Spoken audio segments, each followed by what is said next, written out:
We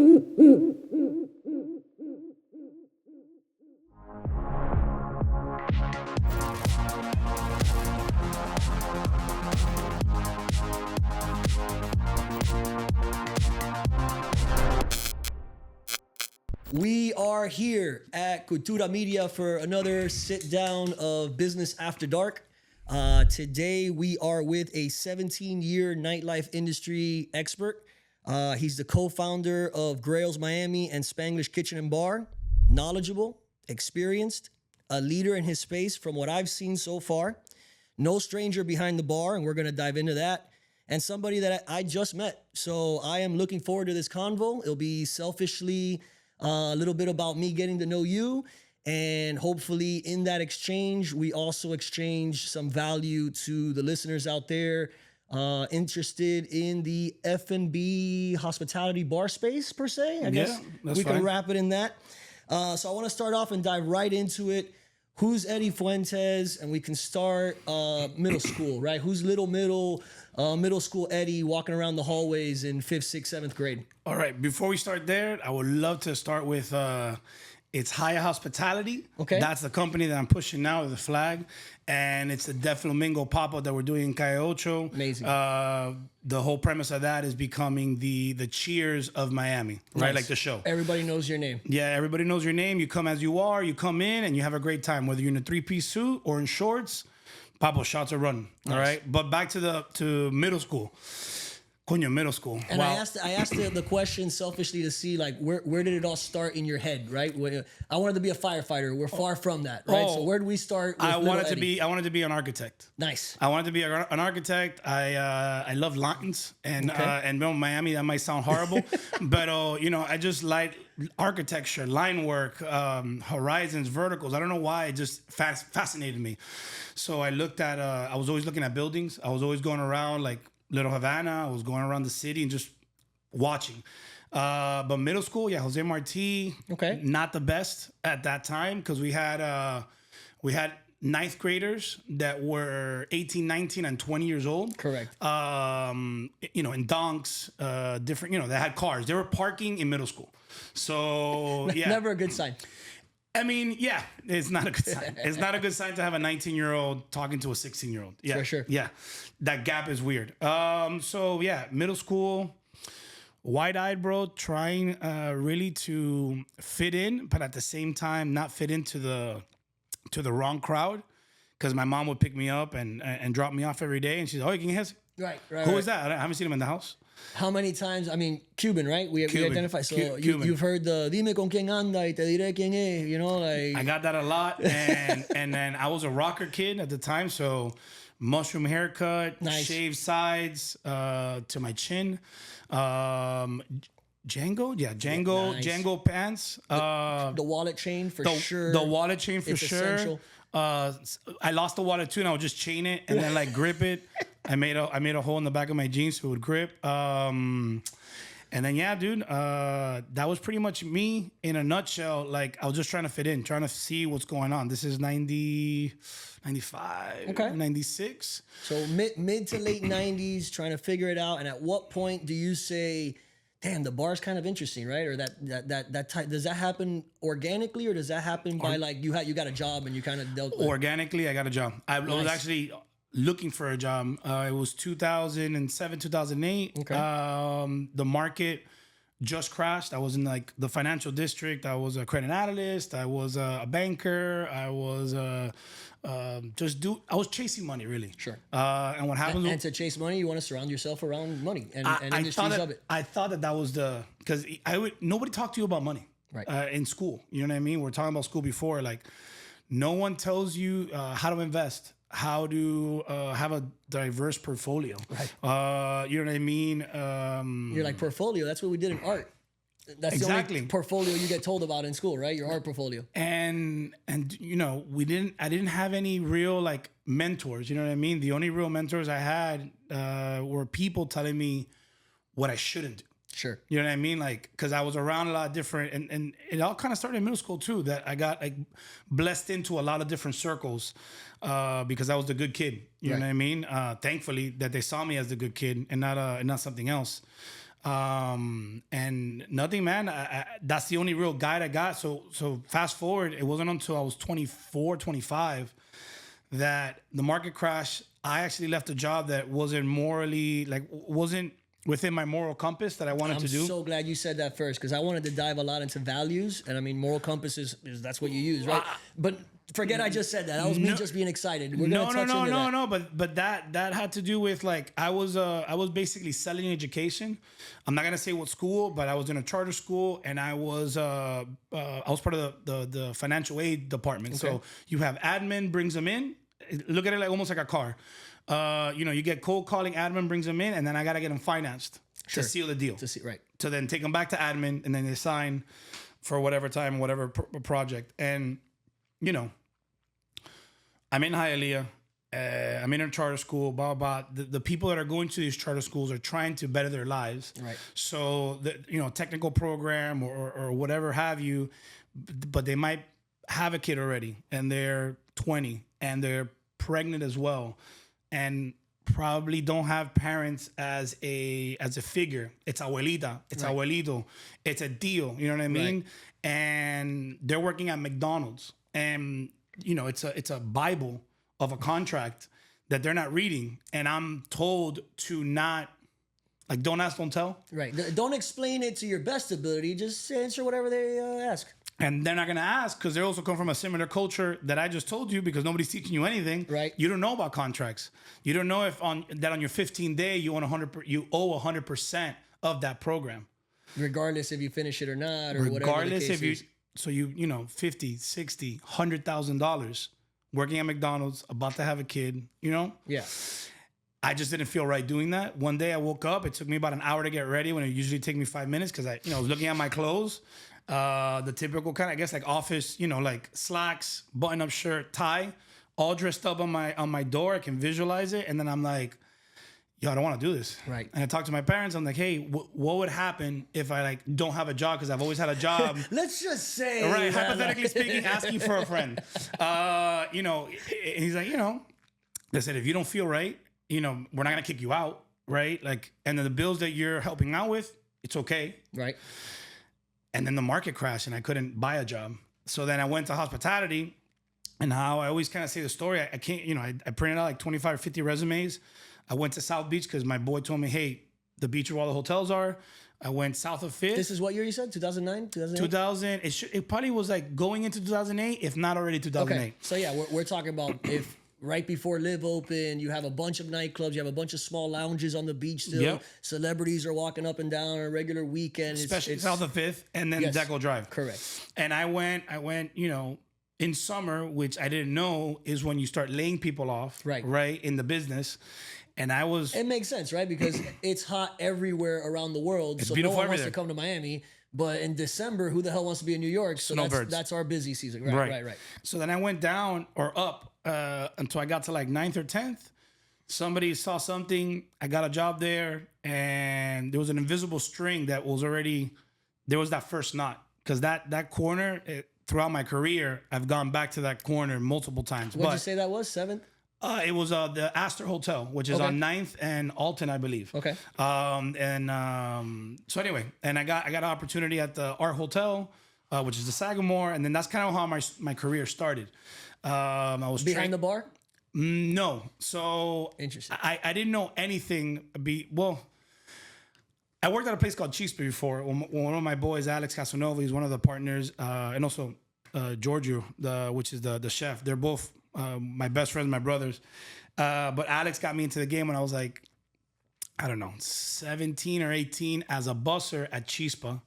And Chispa was in the collection building. Mm-hmm. I don't know if you remember it. Everybody was there. Yep. I met Jordan, Clinton, Pitt, all there. Like Gloria, like everybody was there. Tremenda Chispa. No, tremenda Chispa. What I loved about the atmosphere there, that it was part of the handbook that if a guest asked you to dance, you would have to stop whatever your responsibilities are and finish the song. That's the kind of vibe it was. Fire. Yeah. 1,000 or 1,500 mojitos a night. Locura. And the crazy thing is about this business that you meet certain people that you'll know for the rest of your life that make an impact automatically. And I didn't even know that. And that was my boy Giorgio. Alex I already knew since I was in middle school. And then like Danny, another one, he was a bartender there. Like, and it's crazy. You meet him like, yo, this guy's cool. And then next thing you know, we have a 25-year relationship. Right. It's crazy. But anyway. I want to, I'll tie that into probably, or I guess better said, let's ask, right? Alex and Giorgio and these guys, they probably have similar values of you.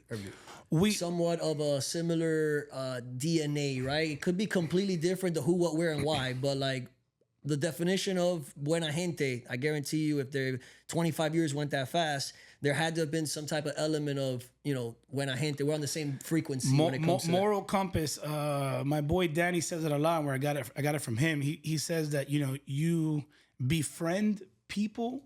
And I'm paraphrasing this. You probably said it more poetic.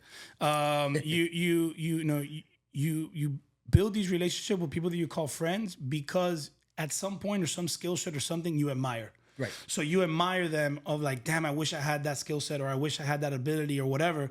And those are how true friendships, you know, come together. And obviously you gotta have, you gotta have you know, certain principles, right? Like for me, family's big, right? Faith. Not really religion anymore, but faith. You gotta believe in something or you fall for everything, right? Correct. Or anything. And those type of things, yeah, for sure. When you build friendships, like that's you have to have that. I feel like standards have something to do with that. Yeah, absolutely. When you're young and you don't know anything, I mean, there's two ways to look at it, right? The job you don't want to be at, the standard that I have to live up to, right? Tremenda mierda, it's making me do more than what I want to. That's kind of a good indicator that you're probably not in a place that's making you happy, right? And then secondly, it's like, I have those Giorgios and Alexes that it's like, those were the guys that held a standard to themselves that I now learned that standard by seeing it.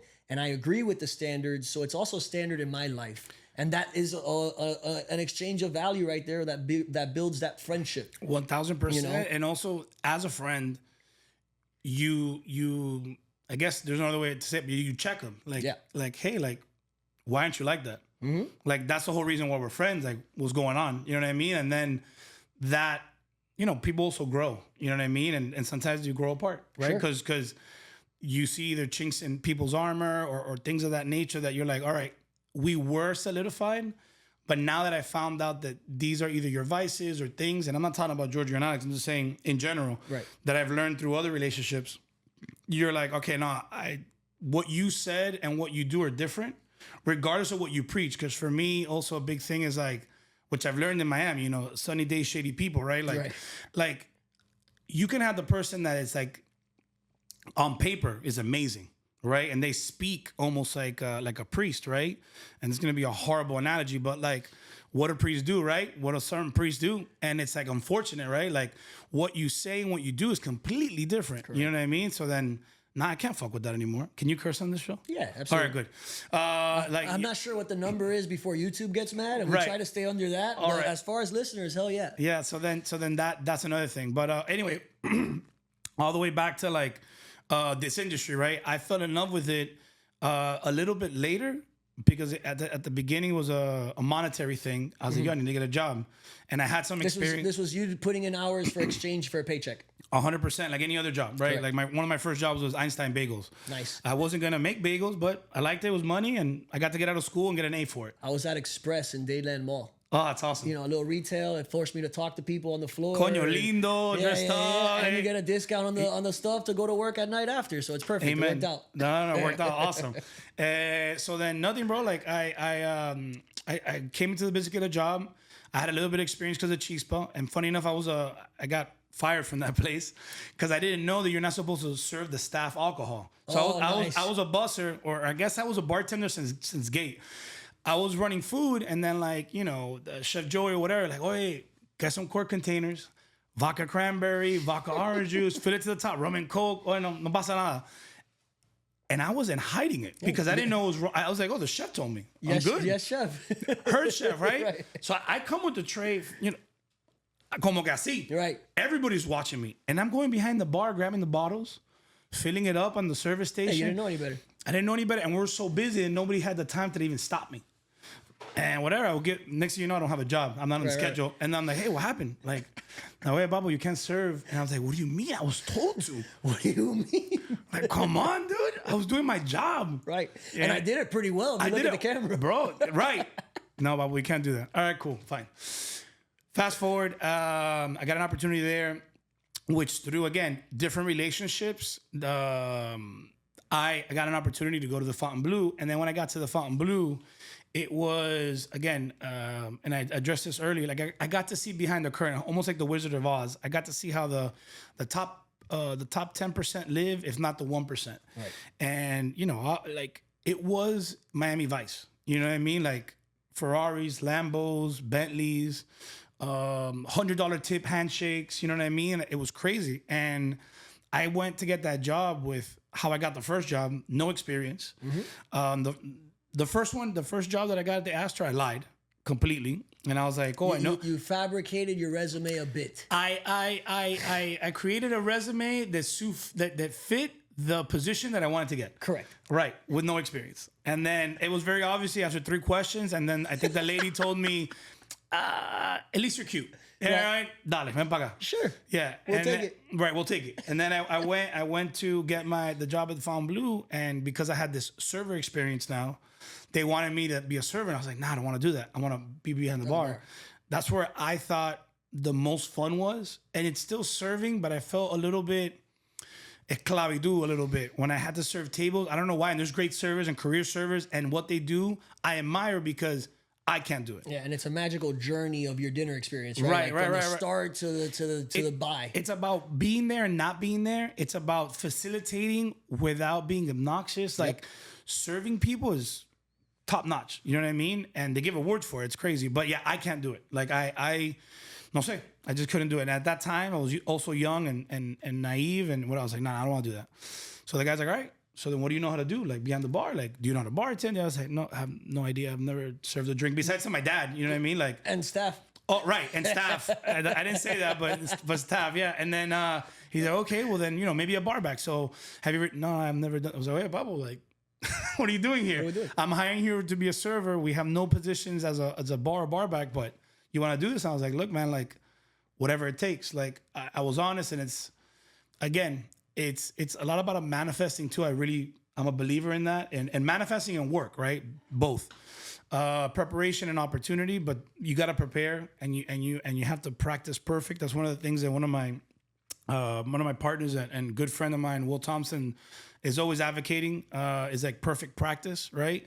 Because then when you're game time, it's perfect. Right. You know what I mean? Like you're just breathing now. And if it's not, you're so damn close to it that whoever you're dealing with won't know any better. You might know that you missed this or that by whatever, but it's so prepared that the other person would consider it perfect. And it's easier to pivot at that moment too, because you already worked out every angle and every right step. So if you need to make a left, you've done enough. You're like, damn, I can make that on the fly and still.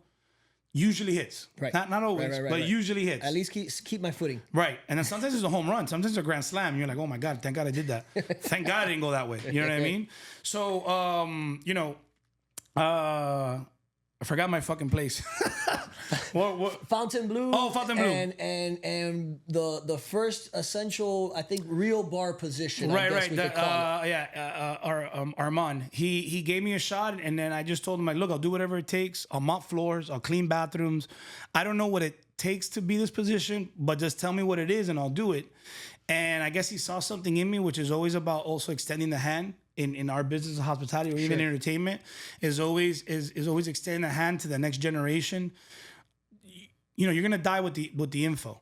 So like, and you don't take any of your assets with you, right? So it's like if you don't start building that legacy or extending that hand, then what you love or what you do dies, right? So it's almost like it's a responsibility. I feel like life is all about figuring out what it is that you enjoy to do enough to learn everything about it. And Amen. Then when you go and actually learn everything about it, your next job in life is to pay it forward so the next person can do that thing a little bit better.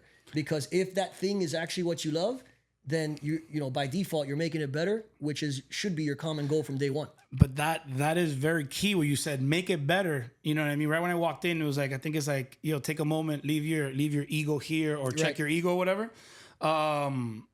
That's beautiful, dude. Like it's make it better than you. It's okay. You know what I mean? Like some people gatekeep. I really don't like that. I didn't even know what that meant until one of my boys told me. And then you're like, wait, yeah, that's been all around me all the time. I hate gatekeepers. I hate that. I hate gatekeepers. I want to dive into that and not dive like headfirst unprotected, right? I think in a conversational way. Right. I spent 3 years in Vegas. It's my only experience outside of Miami. Right. Okay. I can tell you it's night and day, right? Not just because you're in the middle of a desert, right? Different type of sand, different type of weather. Everything's fucking different about the place, right? But the one thing I noticed was everything out there in this hospitality space, because most of it runs through either a casino or a hotel, it's so professionally, if it's not professionally ran, it's at least professionally set up for success. 100%. There's structure, right? And I know as we continue down your journey and, you know, throwing in some of the steps in my journey, Miami, I feel like sometimes doesn't necessarily offer that, right? And it's like They talk about it. they talk about it, and I think the majority of the intent is there. But then there's like this little bit of hesitation of, I don't want to teach this guy what I know, because then he's going to be my competition 2 years from now. Or he'll straight up take my job. Or he'll straight up take my job, without the understanding that it's like, well, if I teach somebody everything I know and I continue to learn, then they'll never be able to catch up, A. And if they do catch up, well, damn, that sounds like a great business partner in the future that you can now do something even bigger with, right? And so I kind of want to dabble in that to get your 2 cents on what is it about this industry per se? Because it's not the city, right? Because attorneys in Miami work just fine, right? There's a structure, there's corporate, structure. Well, medicine works just fine. So what about... there's kickbacks. Sure. Because there's kickbacks, Sure. and there's contracts, and there's kickbacks in nightlife. Oh yeah, there is. There's tequila companies out there, spending Correct. more than clients, and Correct. and there, that happens in any industry. Right. But what is it about hospitality in general that it's like most of people's first jobs is, you want the job? We'll figure it out together. Versus like very little training and standards and implementing things and I have a theory, but I want to hear what your 2 cents on, like, why does that happen in this industry in particular? Automatically, when you asked me, I went into like my consulting era. Sure. And it's everybody needs to open right now. Because, you know what I mean? They need to open in 3 months. They need to open in, like, I even had a phone call like a couple of days ago that they're like, oh, they pitched it like, hey, there's this opportunity that you can come in, and I was like, oh, that sounds amazing. So what's the timeline? Oh, they want to have it done by the end of October. And I'm like, wait, what? Like, what? Next year? Like, or? Yeah. I was like, no, this month. And I go, wait, but you just called me. He's like, yeah, but and I was like, but how? Right. And then it's drop whatever's going on in your life, figure it out, and when you fall short, it's your fault, not the timeline. And that's another thing, boundaries and things like that. So back to when you ask the question, like, everybody needs to open right now, and because these owners or these individuals that are trying to get like their visa or whatever have you, they're investors, they don't know that they need help until they're like here, right? Like they're above to drown, and they're like, oh. Now they're looking for the life vest. That's what people were telling me before of like, oh, talk to fulanito and do this and do Instead that. of, oh, get the life vest ready in case you need it one day. It's I won't need it. Coño, I need it now. Let's figure out how to get it. And also, now. and also, like within their budget, they didn't have a holy shit. What do we do bucket. now? What do we do now? What I mean? Like, you got to have like a 10-15% of like, you have no idea what's gonna happen, but have that on the reserve because it will happen. Hold on. You do know, maybe not what's going to happen, but you know something's going to happen because you've done it before. So there's a 15% I know fucking something's going to happen fun. Fact. You know what I mean? Which on your first project you don't know because you didn't see the 15% disaster that came from it. Mm-hmm. And again, I believe that that's the reason why, because everybody wants to go. And then, they hire you and then you're on there. It's like, oh, so I'm good. I already hired this person.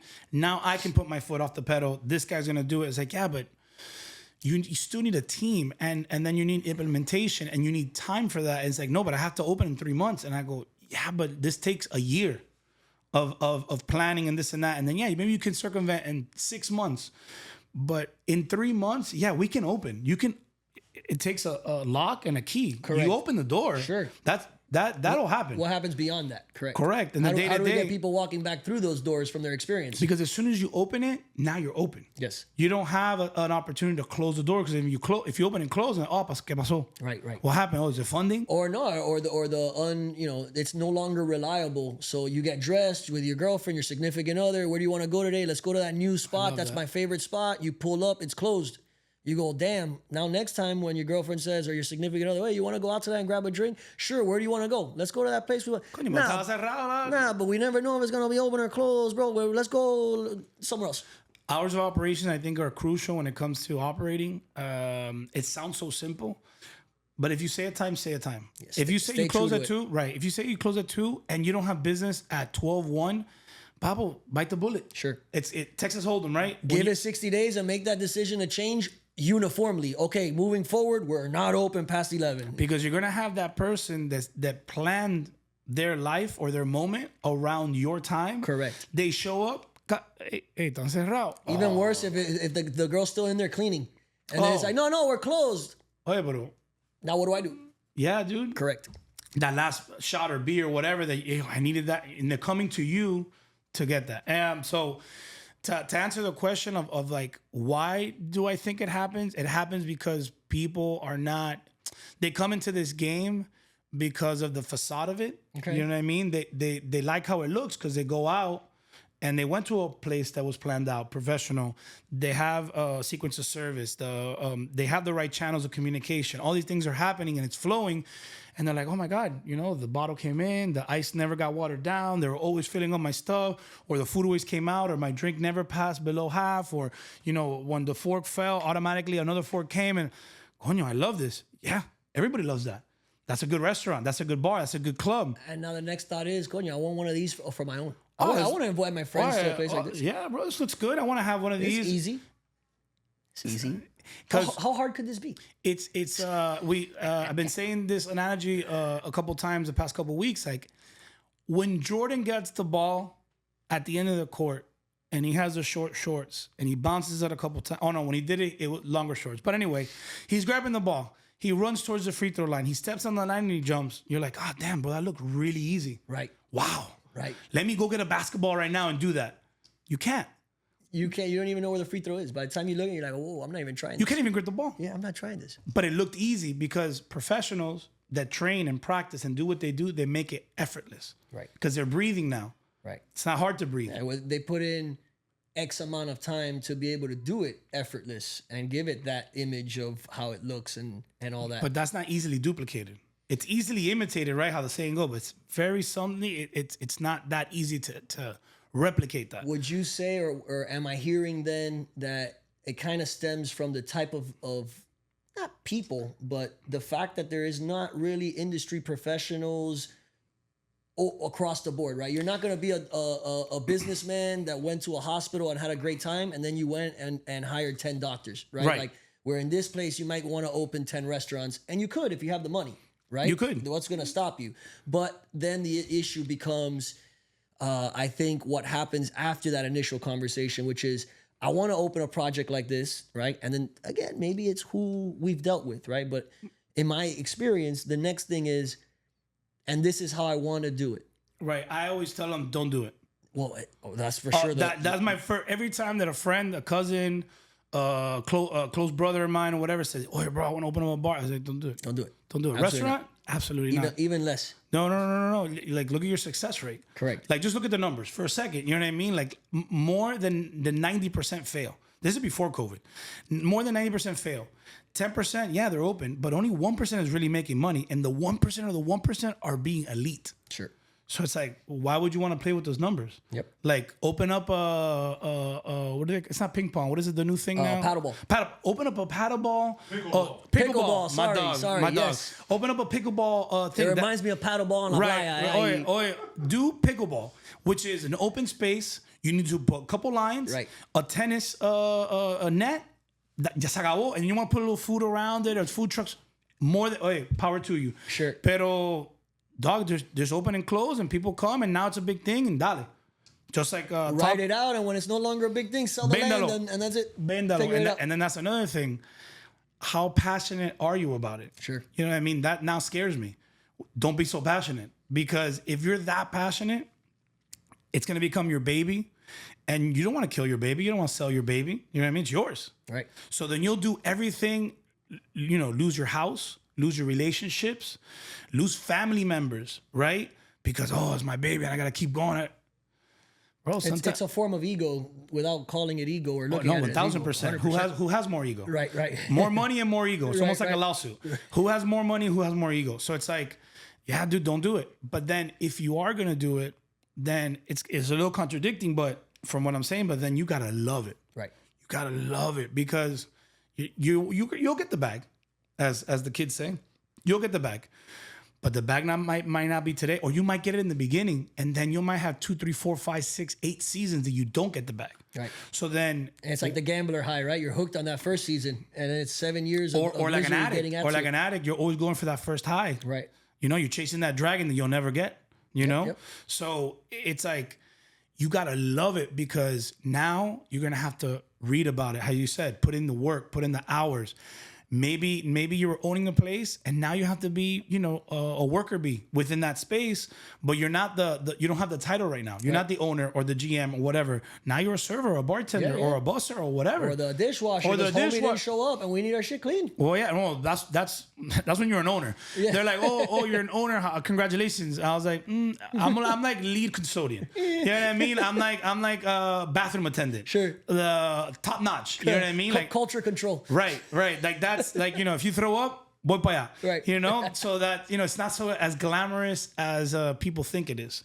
But yeah, then you might have to go back and just go into the shop, go into the gym, whatever it is, like, and practice your craft, because you got to love it. You got to love what it brings inside of you, because if not, you're not going to get through it. You know what I mean? Tying that, and I agree with you 1,000%, man. I've been in a lot of scenarios where the heart's in it and the return comes from it, and there's some that the heart's not in it, and it's a dying heartbeat, and it's like, what do you expect, right? And so to ask a direct question, does Miami suffer from imposter syndrome within this industry? Oh my God, yeah. That's something that I have noticed even more so as far as nightclubs, right? Because that's the first traditional thing that when you have money, you go out and why don't I just party at my own nightclub, right? And you kind of, but if someone were to say, you know what, I want to have the best nightclub out there. And the vision and the idea is, here's the money for the best nightclub out there. Right. And then I'm going to go hire the 5 best people that I could put together. So it's my Avengers team of making this place the best. Right. That would work. But I feel like it's a lot of, hey, I have the money to put this together. And since my money, look at my balls. Right?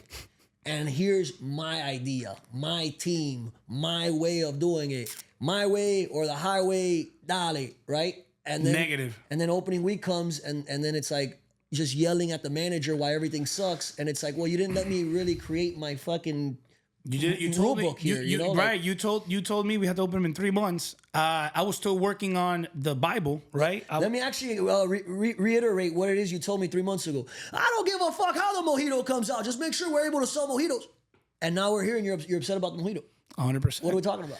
I got that perspective from the Fountain Blue because they got the best of the best of the entire world at the time. They went and got the Hakkasan concept. They got the Scarpetta concept. They brought a dude from across from France to do a similar like French Riviera kind of concept. There was Lecoq. So and then in their board they had the elite chefs, elite personalities, and they paid top dollar. Now what happens when you do that? When you're good at something, you are going to make yourself obsolete, which is the whole point. Because you're so good, you're going to teach your minions or your people under you to build up. And then what happens in Miami too, that, it's expected, your legs get cut off. They're like, hey, we're not going to pay that anymore because we have 4 that you already trained that we can pay half, if not a quarter of your salary to do the exact same job that you already did. Now, what happens is, okay, yeah, but you want to keep on growing. You don't want to stay here. I got you here, right?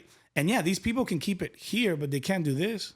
They can't elevate. The idea is to have 4 people that could be 4 me's because now we have 4 times a business. Right. Right. And the structure stays the same. I just, have a cool director in front of whatever the title is now or whatever that looks like within your org chart. But very few people, I think of it that way. And can do it that way too. And can do it that way. Right.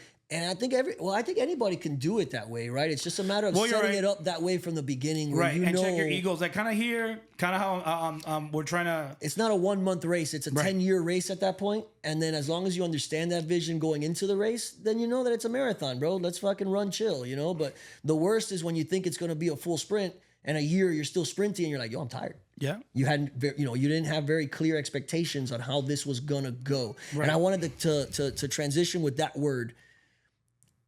When it comes to hospitality in general, Right. I feel like when we started the conversation, right, the journey or the experience of going to a good dinner with a server that really knows what they're talking about. Right.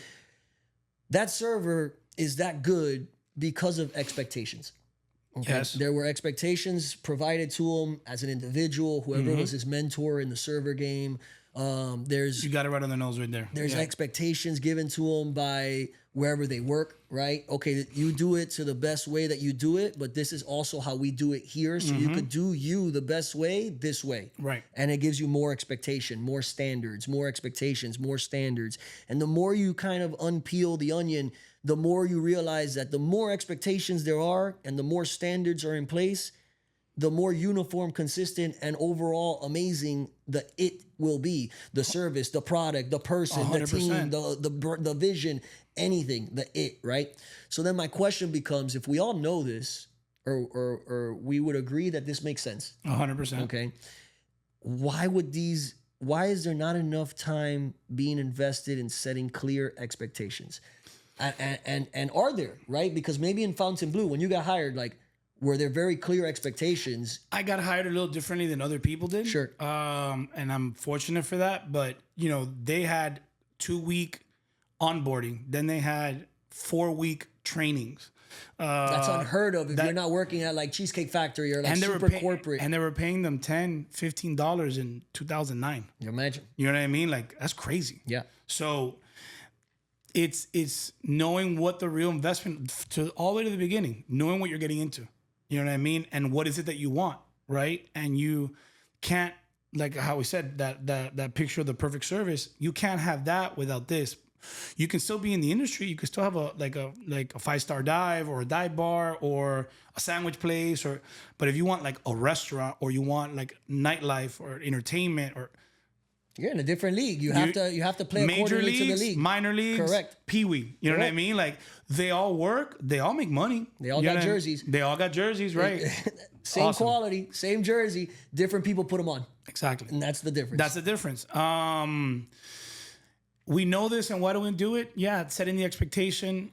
I've set the expectation, and I am until I'm blue in the face. But it's like everybody buying into the other point that you hit right on the nose is like everybody has to be on board, and all egos need to be checked. And I think we even have to go into like, what does that mean? Because in my perspective, ego's good and bad. Sure. A lot of people might argue with me or whatever, like, oh, all ego's bad. I think ego's sometimes positive because sometimes I look at what you do with your ego. right. Ego's great. As long as you know that you're facing ego. Like, I'm not better than anybody else, but no one's better than me. Right. You know what I mean? Right. And I say that with the same intensity. You know what I mean? Like, I want people to grow, but you're not gonna step on me, dog. Right. Like, it's not. You won't stop my growth or prevent me from growing. Right. Because I'll either create another lane or like I'll trample you. You know what I mean? Like, again, I'm not a tough guy at all, but when it comes to what I love to do, like, I'm not gonna let anything or anyone stop me except myself.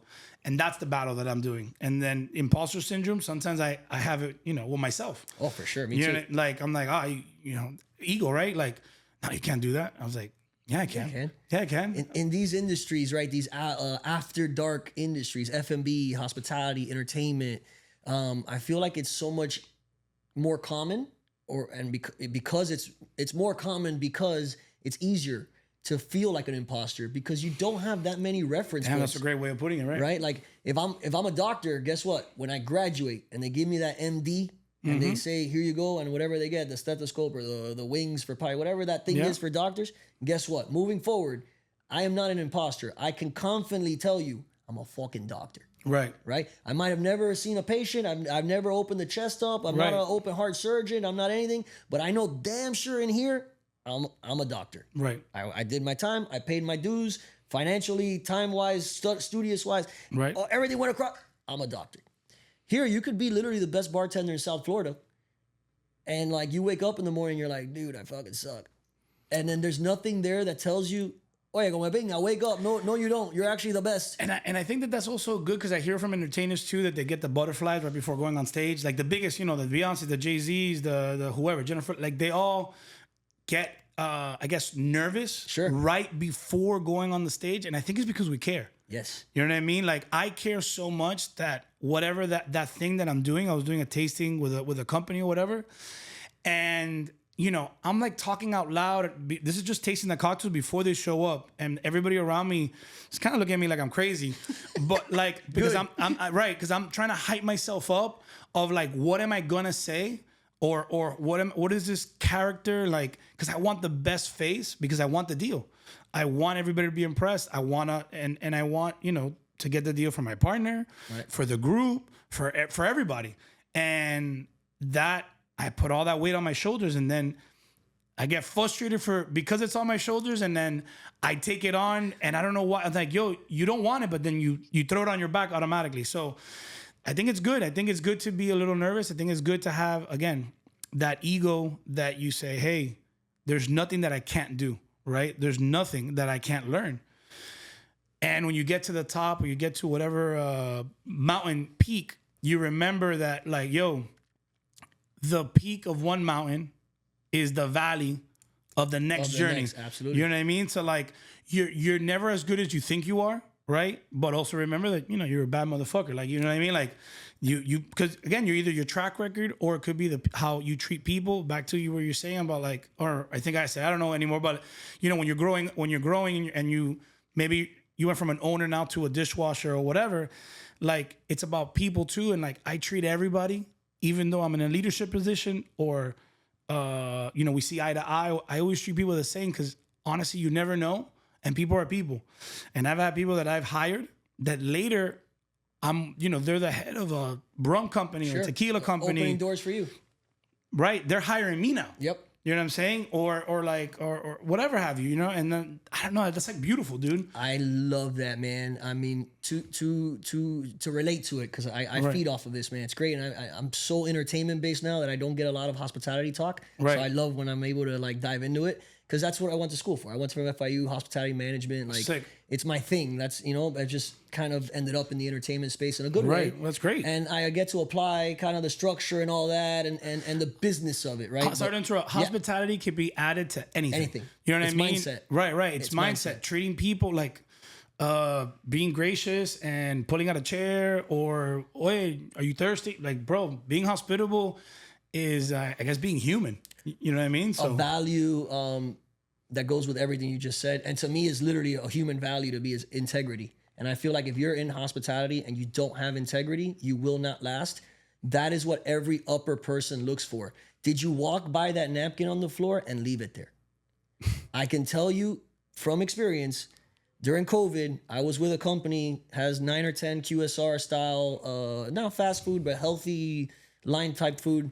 And every time I would interview somebody, I had a 2:00 interview, let's say, whatever. At 1:55, I'd throw a napkin by the door. And I'd grab the first table right by the napkin. When you walked in and you introduced yourself, I made a point to see if your eye contact saw that napkin. And if you didn't see it, that's already a little strike, but it's okay. 50-50. But if you saw it and looked back up and walked by it, obviously in your head, you don't see yourself working here anymore. Because if you worked here, you would pick that napkin up because you would have pride in this place and you wouldn't want the napkin on the floor. I told my partner a couple of weeks ago, I'm like, we're having conversations like, I wish I didn't see it. Right. Like, I swear to God, I wish I didn't see it because I didn't want to do it. Right. But now I'm doing it. Now I have to do it because I saw it. Because I saw it. So this shows a lot about lessons. I wanted to just cut it out. Lesson number 1, integrity. If you don't know what integrity is, it's that. Google it. Google it. But if you walk by a napkin and you see it and you leave it on the floor, you have no integrity. Oh, someone else will do it. You have no integrity. Because no one else will do it as good as you. That's not my job. Guess what? You no longer have a job, so don't worry about it. Now it's You've really been promoted not your to job. guest. Yeah, exactly. With a discount. It's okay. Family and friends. No, I got you. Okay? I got you. So I wanted to tie that into your combo because I can tell based on what you're saying, not even how you're saying it, the passion behind the service industry that we have kind of chosen and has it chosen us, right? That's how I feel. Which way. I feel it chose me. I got a little spark from a couple of different individuals that have gone through, it's like streets that cross. Sure. Right. So there's been a couple people that have crossed my lane and my street. Dig into those, because I want to know, like, after Fountain Blue, we spoke about Alex and Giorgio. Like, right. What other mentors crossed the ways, and why were they mentors? Like, what did they provide you that you were like, coño, I wanna listen to this guy? There's been mentors that are just people that I kind of look up to just because we have like similar backgrounds. I have mentors that I've never met. Right. Like I literally admire how you work and I learn from it, and you don't know who I am. Tony Robbins. Sure. I'm trying to think of people that I haven't met that are mentors to me. There's different motivational speakers. The Rock, you know what I mean, like or Dwayne Johnson, whatever. However old you are, right? All these people I've never met, but I follow them, and not because I follow them on Instagram. I hear them. What are they saying? Their message resonates with me, right? And then there's people that I have met, but they're more like friends, and I haven't really they're not day to day. There's just they call him like the George Clooney bartender, Cuban George Clooney, like Julio, right? Julio Cabrera, like he's a Cuban cantinero, has a story, went to Italy, whatever, has this whole path of him and his journey and how he brought his family here and all that, which is an immigrant story that I tie in with because of my family, my background. And then I there's another tie in because he's a cantinero, he's a bartender. I'm like, oh damn, that's what I want to do. And then I see him and I see that he's more, I don't want to say older, I want to say he's more wise. Thank you. He has more gray hairs than I do, right? And I see his path, and I'm like, dude, like I relate to that. Not that I want to be him, I want to be myself. Yes. Right? But I like a lot. And yeah, like, yo, we both wear glasses. We sometimes both have a twang, right? But we're two generations. We're two different people. I don't want to be him. I want to be me. But I'll wear a guayabera. I'll wear a hat. You know what I mean? I'll smoke a cigar. And now he's opened up a whole bunch of different doors that, like, he has his own guayabera company. He has his own cigar company. He has his own bar. You know what I mean? He even opened up a door to me that I went to Cuba and I saw my family for the first time when I turned 30. Because the things that he was doing, which is part of the hospitality business too, and being a leader within your space, like he started doing these tours that a lot of bartenders meant different things to different people. But to me, I was like, yo, I got to see my roots, and not only my roots, but my path, like my industry and like my profession in the motherland. You know what I mean? Like my parents were like swearing at me, yo, don't go. So mierda. Ni un peso para el gobierno. I hear that all the time. You know what I mean? And then next thing you know, I'm in the Hotel Nacional, and that's like really the only phone that I could find to call. I call home, I land, I'm like, hey, I'm here, guys, whatever. And you hear like the breathing too before the line, even the dial tone, you hear the and then you hear the dial tone. I'm like, wow, this is crazy. It's a movie type shit. So anyway, they're listening and whatever. And then my parents come out, and the first thing my dad says, ese es tu patria. That's your air. That's your people. And he's the same one telling me, yo, don't get on the fucking plane. Right. As soon as I landed, I was like, yo, breathe that shit in, dude. Yep. That's you. Like. And that experience was provided by this gentleman. You know what I mean? And then that guy, like, I look up to, but I don't talk to him day to day. I just reach out on birthdays. I go to his bar. When I have a couple different questions, I have gone to him and I've asked him. And he's a person, but then also like close people, like you said, Alex and Giorgio. Like I have, Will Thompson, very, very like close friend of mine. We became close at a project that just recently closed. It was called 27 Restaurant. Okay. At the Broken Shaker. Yeah. So I was within my journey. I got into the Broken Shaker. I always call it like I was the Christian Leitner on the Dream Team. I came into a bar because I was bartending for 5 years at Blue Bar at the Fountain Blue. And I did volume, and I thought I was a badass. I had some golden handcuffs, as I would call them, because I wanted to do. I thought I was a badass. Yeah, I did. And then I got checked as soon as I went to an actual cocktail bar by a badass. By badasses, and they're like, you thought you were an assassin.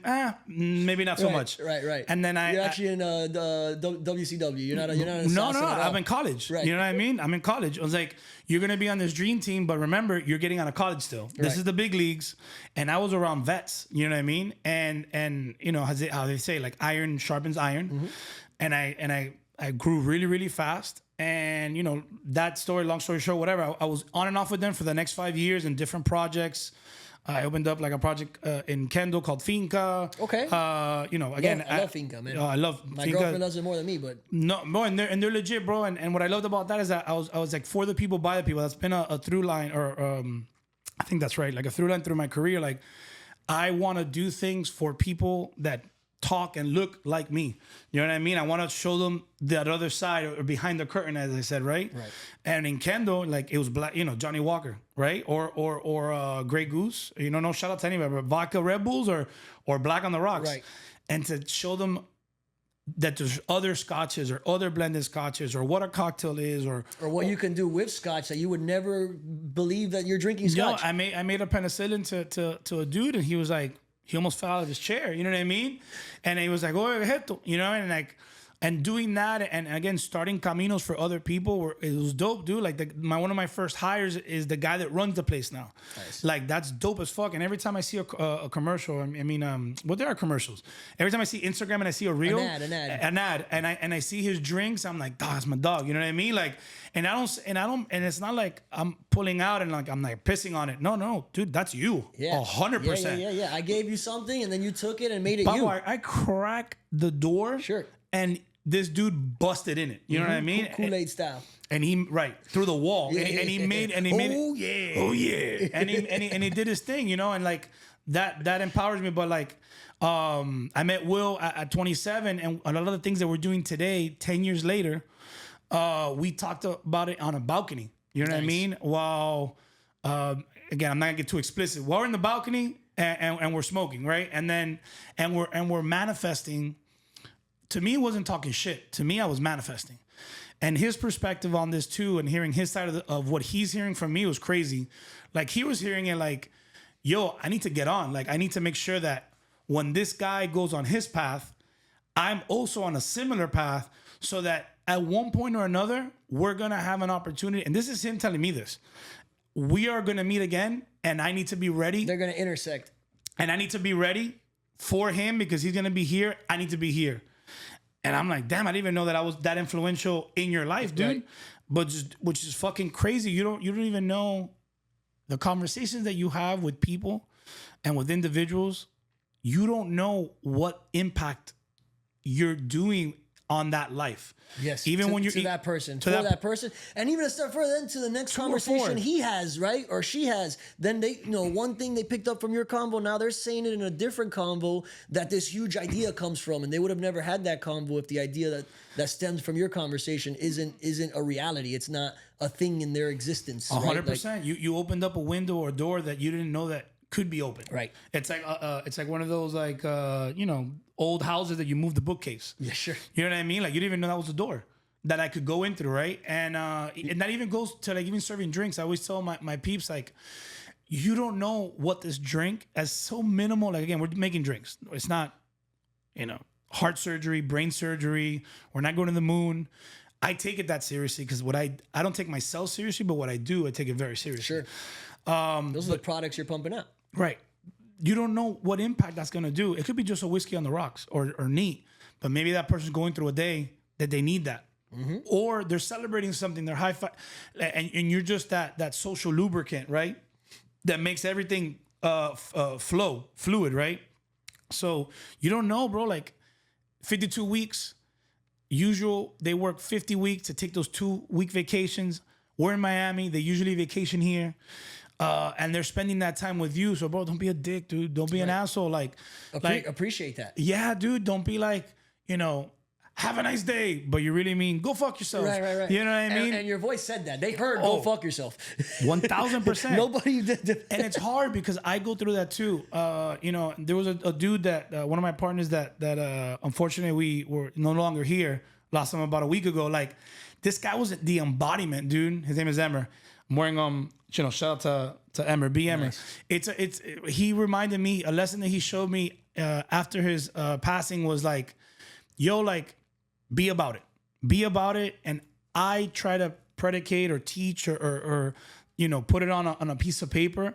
But yo, you gotta live that shit every day. Like when he would get mad at people, he'd be like, sir, He means fuck, but but he's like, sir, you can't do that. And I'm like, that's it, dude. Like, you gotta embody that, bro. And if not, get out. And after COVID, that's what happened to our industry too. That a lot of people realized, oh, I don't have to do this. Sure. So about going back to even loving it, a lot of people found that, oh, I don't really like doing this. Which was a good thing for the industry because the people that left were the ones that didn't love it. 100%. It's fantastic. I don't know what else I would do. Sure. Like some form, some facet of this business, I'm going to do for the rest of my life.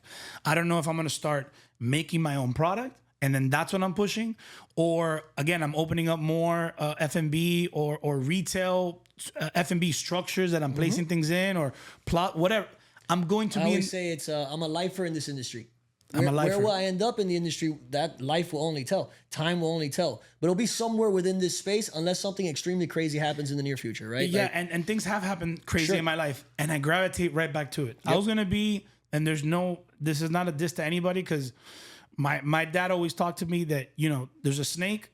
Don't be the head. And again, this is just old school thinking. Don't be the head because it gets cut off. Nobody likes being the tail, be in the body.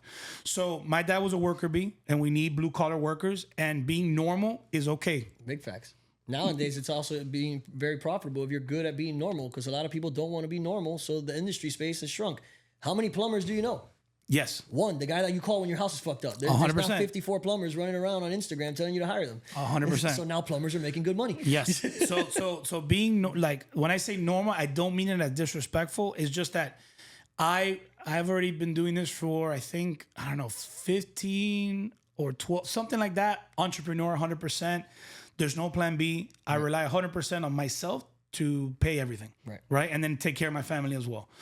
So this past year, I built a resume. I told you about it because I was like, damn, the last project didn't go as I originally planned. Is that project you're referring to, Grails? Before that. Well, I mean, we'll get there. Yeah, it is. It just created creative differences, right? Yeah, 100%. And don't even dive in that. We're gonna have a whole thing on that. More so on the experience of starting something and then shit changes and then now it's not a thing anymore. 100%. I've been there and some people listening have been there. Some people listening don't think they'll get there and they will because it always does, right? And that's what I said about baby. Like don't think about it as a child because then you're putting the wrong emotion and the wrong effort into it. Right. Like the dream, right? As soon as you accomplish the dream is as soon as those doors open. Mm-hmm. And it happens instantaneously. It goes from a dream to a business. Like that. Yep. Like mine was a dream to a hobby to a business. Well, then there you go. The only reason it was a hobby because my CPA didn't let me call it a business because I lost money for 3 years in a row. There you go. And that happens too, man. Like when I first started my consulting business, I didn't really make money until the 5th year. And as soon as we made money, I left that and I opened up a brick and mortar. Yep. The first year that we're profitable, we're on the highs. We just relaunched a hotel. We opened another hotel. We're traveling internationally. We have one of the biggest entertainment or theater programs that we're running the beverage side of it. Amparo, which is where I met my significant other right now and my fiance. So like, you threw me off because Roby told me that's where you guys met, and then you're like talking about significant other. I was like, what the fuck don't I know? Yeah, Robbie's it. Robbie's it. And that's crazy how like you which is the other thing. I was talking about Cheese, but like with Robbie, with a lot of people within that space. Maybe because it was all creatives, and they were all performing, and also we had an elite program. Like they're doing elite Miami theater stuff, and we're doing beverage stuff at an elite level. At an elite level, correct? That project was, and hopefully I'm not quoting it wrong. It was like $1 million project each month. And everybody part of it obviously was passionate about it because you're not part of something like that. Everybody in their space was elite. Mm-hmm. The production team, the props team, beverage, the brand overall, security, everything was elite. You know what I mean? Which we go back to standards. Someone had to have set those standards to say, if you're part of this team, understand you have to come with your elite game. If we're gonna go up to bat, we're gonna swing, and we're gonna swing hard, and we're gonna connect. Yeah. The possibility of us not connecting is gonna be very, very, very small. 100%. Before we keep moving on the story, I wanted two questions. So we could wrap up the mentor section. Dale. It was an idea as you were talking that I had never thought of, and I think it could be maybe valuable. Growing up, someone looks at a mentor, right, and I've heard this a lot from the younger because when you're younger, you don't relate with people, and then you get older Right. and you talk to the younger person, you see yourself in them, right? And you kind of are happy to then pay it forward because of all the reasons, right? So I never, when I was younger, looked at a mentor and said, I can learn from you in these ways. It Right. was either you're perfect in my eyes or you're not. And when you said something that was kind of along the lines of like, I don't see myself being that guy, that prevented me growing up a lot from having mentors that could have been great. But it's like, coño, you know what? I don't see myself being that guy 10 years from now. But if I learn just this aspect from that guy, 10 years from now, I'm going to be a monster because I also have these 10 other aspects from 9 other people that I learned from. And so selfishly, I wanted to point that out. You don't have to pick a perfect mentor. You just have to find someone that knows more than you in a category that's going to get you closer. Build a perfect mentor. Like, my analogies are a lot about cocktails because that's like kind of how I started. So like, drinks have been around for centuries, right? Like since the dawn of time, we've been drinking, right? But when it comes to cocktails, you want to make the perfect cocktail. You want to get different ingredients and put them together to make that perfect drink, right? So using that, like you want to be the best version of yourself, right? So then whatever that thing that you want to learn, pick that perfect person that's doing that thing perfectly because no one's perfect. Right. No one's a full symmetrical circle. There's ridges, right? And some cuts go deep, right? So what you want to do is whatever that peak is that you want to learn, you learn it from that person. Right. Male or female, whoever it is, that's what you...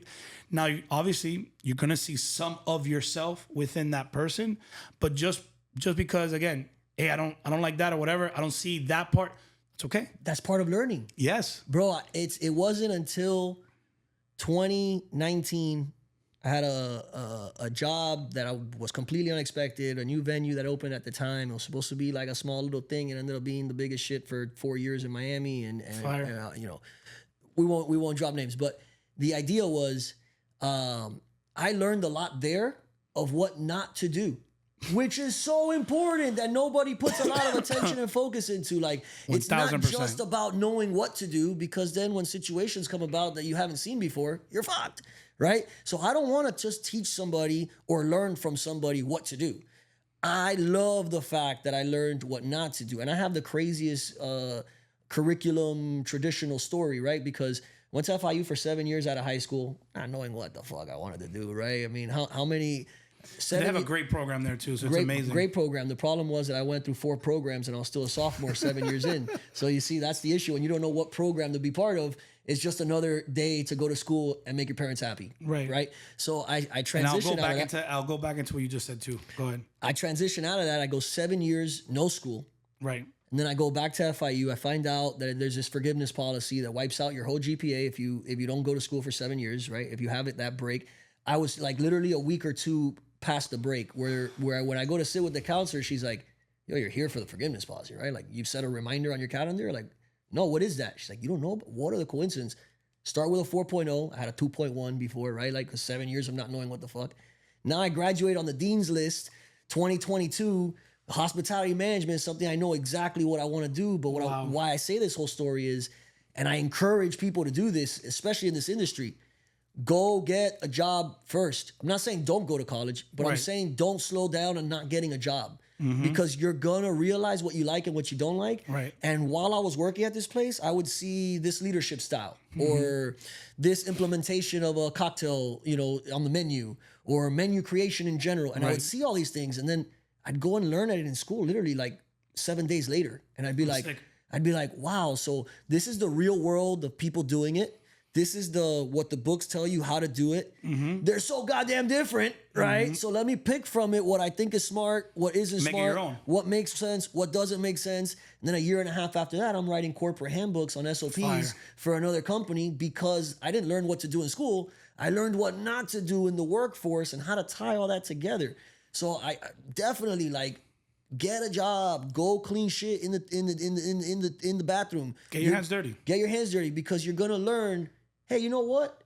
If I gotta clean shit every once in a while, I actually don't mind it. And now you know that. Or you say, hey, cleaning throw up is off limits. That is a non-negotiable. I'm not doing it. And guess what? Don't go be a floor manager. you're gonna clean a lot of throw up if you're in dude, nightlife. that's a non-negotiable for It's me. a non- No, I swear to God, I'll clean shit. I've cleaned shit. Just not throw up.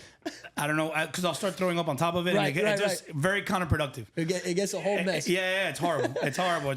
I get somebody not because I wouldn't do it. It's just because, again, it's counterproductive. Sure. And I'll do the other dirty job. Whatever other dirty job you want me to do, I'll do that one. Yeah. We won't mess this up anymore. Imagínate tú. Anyway. So I want to transition from mentor talk to your craft, and no pun on craft cocktails. Right. Okay. And then the one thing I do want to make sure to tell that guy at 17 or whoever looking at this, like, yes, I'm not saying don't go to school. I am saying put in the work. And if you don't have discipline or you can't figure out discipline or that's not part of your life, then definitely go to school. Yes. Because you have to have discipline. Learn that, correct. To learn that at least. And that's why a lot of people sometimes join the military too. Yes. Or told to go to the military. But everything you can learn, at least now, you can learn it by yourself. Right. And if you have a phone with obviously Wi-Fi or with the with internet on it, you don't need to do X, Y, and Z. You can learn it, but you have to have the discipline. Right. Before it go to a library. The self-discipline of it. The self-discipline of it. Which comes with time management, which I think school teaches you too, right? You got to get shit done by a certain time, and how do I get it done? And I got 5 things to get done now, and procrastination is not good, right? I learned that lesson in school, like, and it goes on and on. So I agree. And again, with that part, so you don't have to go to school. I think that if you want to go to school, go to school. Right. And if you don't have discipline, then yes, go. But everything that you need, you have it on your phone that you're on, unfortunately, probably like 15 hours a day. Everything that you need is on there. You can leverage that and use it. Yes. And again, I guess that's it. And look for your mentor. Look for what you want. And don't get caught up, because you did say like what not to do. Don't fall into the trap. Because until maybe a couple weeks ago, my eyes were opened up. Don't always analyze your losses. You know what I mean? Don't those lessons that you learn, don't overanalyze those and always be on, because then it's like sometimes it can be self-deprecating because you're only looking at what you didn't do or what went wrong. Be able to move forward. Instead of analyzing also your wins. Yeah. Because your wins got you here too. You know what I mean? And probably those wins are light years in front of whatever loss or lesson that you learned. So that's mentor. Without the win, you don't get anywhere, but the loss will keep you in check on how to get the next win. Perfectly said. Perfectly said. Pink. All right. So then Junior, hit a button back there. Pink. We know what it is. There you go. And then you said now the craft cocktail. So I want to start off with the first number one question. Coming from in the industry, I've never personally worked in a craft cocktail bar. Right. At the Wharf, we got close where there was 1 or 2 bars specifically for 1 of 2 cocktail type of drinks, right? They had the big pineapple, the drink inside the pineapple, and you could only go to 1 bar to get it. Right. And so this stems the question. Is, in your opinion, the return, we're talking as a business, right? Not as a consumer. As a consumer, it's a no-brainer. Right. But as a business, the return on that cocktail, is it worth getting into the craft cocktail game or industry? And I'll tell you the 2 things that are always said. Number 1, it's so hard to make money because all your garnishes and all the tools and ingredients that you need are perishable, so they go bad. And then if you don't know what you're doing, you're gonna have a lot of shit that you end up throwing away every week, right? Yep. So that's the first thing that is always the don't fucking do it thing that they say. And the second thing is, takes a lot longer to make a colada, pina colada, infused raspberry with mojito, dragon tears, and than it does a rum and coke. Right. So the theory then would be, I could sell 10 rum and cokes, and the same time I could sell 2 dragon tear mojitos. Then I want to sell rum and cokes. So what are the upsides of doing it? And based on the negative shit that I've pointed out, what can you kind of push back on positively and be like, yeah, but with a rum and coke, you can't get your dick hard, right? Like, what is it also that... I love that. It has Viagra now. Yeah. That's great. People would buy that rum immediately. 4 a.m. special. Yeah. I say that it's nothing negative that you said. I just look at them as opportunities. Sure. Because the one that you said about, you can knock out 10 rum and cokes versus 1 craft pina colada. I mean, yeah, but you can also set up your mise en place and what you do that you're able to bang out 10 and maybe realistically 9 pina coladas instead of the 10 rum and cokes. And then that means that because of that experience that you get, because you said the consumer's a no-brainer, you gave that experience to 9 people that now are gonna come back at least once more time. So now those 9 drinks became 18 drinks because they're gonna at least get that one and now try something else. So now that it keeps on multiplying because you provided an experience. So then, then I see it as an opportunity. Like if you can do one, you can do 1,000. You just need to figure out how to do it, whether it's batching, 2-step, 3-step. I was literally gonna get there. And again, quality control, right? Going into like, oh, I have all these garnishes and I have to, molecular, and it's so hard to find a dragon to get the tears. Yeah, I get it. I get it. There's not a lot of unicorns. How am I gonna get a horn? You know what I mean? Like, I get it. But at the same time, like, who are you? What's your identity? You know what I mean? Are you an Italian spot? You know what I mean? Are you American contemporary? Are you fusion? Like, who are you? Are you saying this because Italians have more access to dragons than Americans? Oh, 100%. And style too. But like, like who are you first? And then from there, like, are you a rum and coke place? Like, right now, I'm advocating, I am building a category that I don't think exists, which is a 5-star dive. Nice. So a 5-star dive, you can get a beer and a shot, and you can have a shitty beer with a quality spirit next to it. Yes. And it's a beer and a shot. Or you can have a craft beer, right? A couple more bucks, and still have a quality product, spirit next to it. You can have a craft cocktail. I can make you an old fashioned at 3 o'clock, 2 o'clock in the morning. I'm not gonna get mad at you. Mm-hmm. I'll make you an espresso martini too. That everybody's like, oh my God, I can't believe you're asking for espresso martini. No. You know what I mean? And I even got asked, and I did kind of bite the inside of my cheek. I was like, fuck, I got to do espresso martinis right now. But then... How many? Yeah, no. And we're busy. And they're friends of mine. And they're like, yo, they want 4 or 5 espresso martinis. And my girl's the one asking me for it. Yeah. And she's like, yo, they want that. I'm like, okay. Did I have that initial reaction? Fuck. Yes. But the fuck was, oh, you're not set up for it. Right. What can I learn from this? Right, because at another place that I'm at, Better Days, been there 10 years, nice. They have an espresso martini machine that bangs them out perfectly frothed, delicious. You know what I mean? Not an issue. You want 15 of them? No problem. The glass is already cold. The only thing I gotta do is throw 3 little fucking coffee beans on top. That's the hardest thing. Yeah, yeah. And my hands are a little wet, so I just gotta dry my hands real good. The hardest part is not putting 4 by mistake. Exactly. So then it's about, it's about being ready, mise en place, right? Like having yourself set up, like where are the opportunities? How can I circumvent whatever? Throwing away a whole bunch of mint? Well, no, Babo. Don't cut so much. Right. Know your par levels. Yeah, know your par levels. Look at your product mix. You know what I mean? And how much am I selling on that product? Should I then not prep 15 quarts of lime wedges, even though they're perfect on Wednesday when my busy day is Friday, and I'm not gonna really go through it until Saturday night. So why are you doing that on Wednesday then? Right. Friday morning. Thursday when you're closing. Right. If that, right? Then be okay with. It's okay. That was Alex. It's okay to. Hey, just talking about you. Yeah, I was gonna do that, but I felt this. So understand what you're looking for and what you want to answer the question is like, I gotta ask you more questions. Like, what are you doing that you're throwing away so much? Right. You know what I mean? Like the craft game is like saying like, do you want a bad steak or a good steak?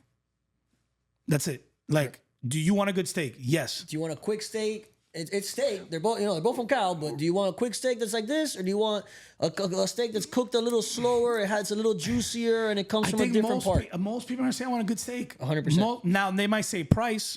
They might say, "Oye, I don't care. I'll go to la cantina en lo que haya, vamos." Right. And I want to pay $7.99. Right. So all right, fine. And I can offer that for you, rum and coke. I can give you from that sponsor paying the Viagra rum. I got you. You know what I mean? 4 special. I got you at $7.99. I can offer that to you. But then, do you want do you want good? You want good? I got you, and I can do it fast. Right. And I can make it profitable. I can give you, and again, I don't want to like say like, oh no, right? Maybe I can't do 10, but I know that I can do 9. Yeah, and I can do it at a high quality and present it as fast. So to recap the answer, I think, or if we were to put it into an answer per se. It's just being set up accordingly. Right? Accordingly, what you want. Right. Because if you're a craft cocktail bar, then you should anticipate that the orders are going to be based on craft cocktails. And so it would be no different than a buffet style restaurant that all of a sudden now is a sit down restaurant that's focusing on quality. You know, you're going to have different servers. You're going to have different product on the menu.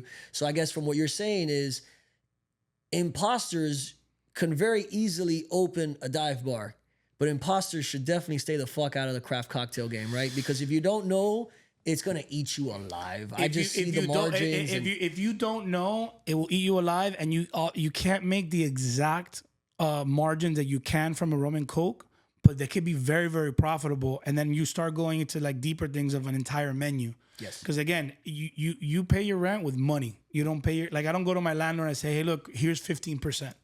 Right. You know what I mean? Or here's 15 ideas. Yeah. You know, you pay with money.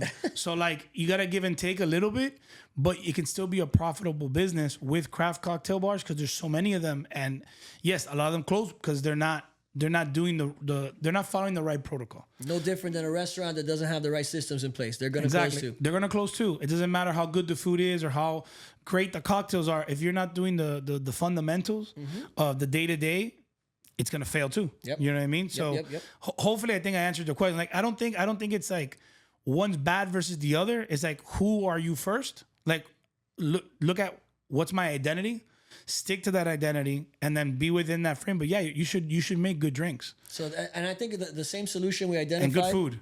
Right. And the solution we identified is actually for both questions I had, or both scenarios. If you're better prepared, the service is going to be faster. 100%. And if you're better prepared and you know what you're doing, then you're going to prepare in a way where you're going to have minimal waste. Minimal waste, and you can even use that. If you get creative, you'll have no waste because a lot of those use the waste for something else. Right, because that some of that waste, as long as it doesn't become complete garbage, it's just not perfect to be craft or to take a nice photo of it. It sure could be muddled though. It could It could be muddled. It could be a syrup now. It could be it could be compost. Yep. You know what I mean? You could put it in a there's different processes of doing it, and it goes in stages. And again, you got to roll up your sleeves, you got to do the work. But it could be compost that you can now use for the outside and not go to Home Depot and pay $40, $50 a bag. Yeah, for dirt. For dirt. You can make your own compost, which is super rich in minerals, and it's gonna make whatever you put it in grow. So it could be a full circle if you really think about and have minimal to no waste. Hell yeah. Right? Again. So the stigma out there is dead. If you want a craft cocktail bar that makes sense, call Eddie Fuentes. There we go. Dale, call me, yeah. Right? All right, so then transitioning, you said full circle. I want to full circle this. We come across the concept and the project of Grails. Right. Where does it come from? What is the name, right? What is Grails, right? To someone that doesn't know what it is, what's the concept? What does it look like? How does it come about? Now it comes about, what is this organism? What are the lessons learned? And then we'll wrap up the convo with, what does that exit look like? And not so much detail about the exit, but more the experience of having a fallout with a partner. And then not fallout, but yeah, like things didn't work out, right? Sure. Like lack of aligning. That's perfect. Lack of aligning. And then what happens when one door closes? We're Cuban. Like we've heard this many, many times in our life, but it's very true. When one door closes, 3 open. Yep. You just got to be comfortable enough to walk through it. You want my theory on that? Yes, please. Okay, so there's a hallway full of doors.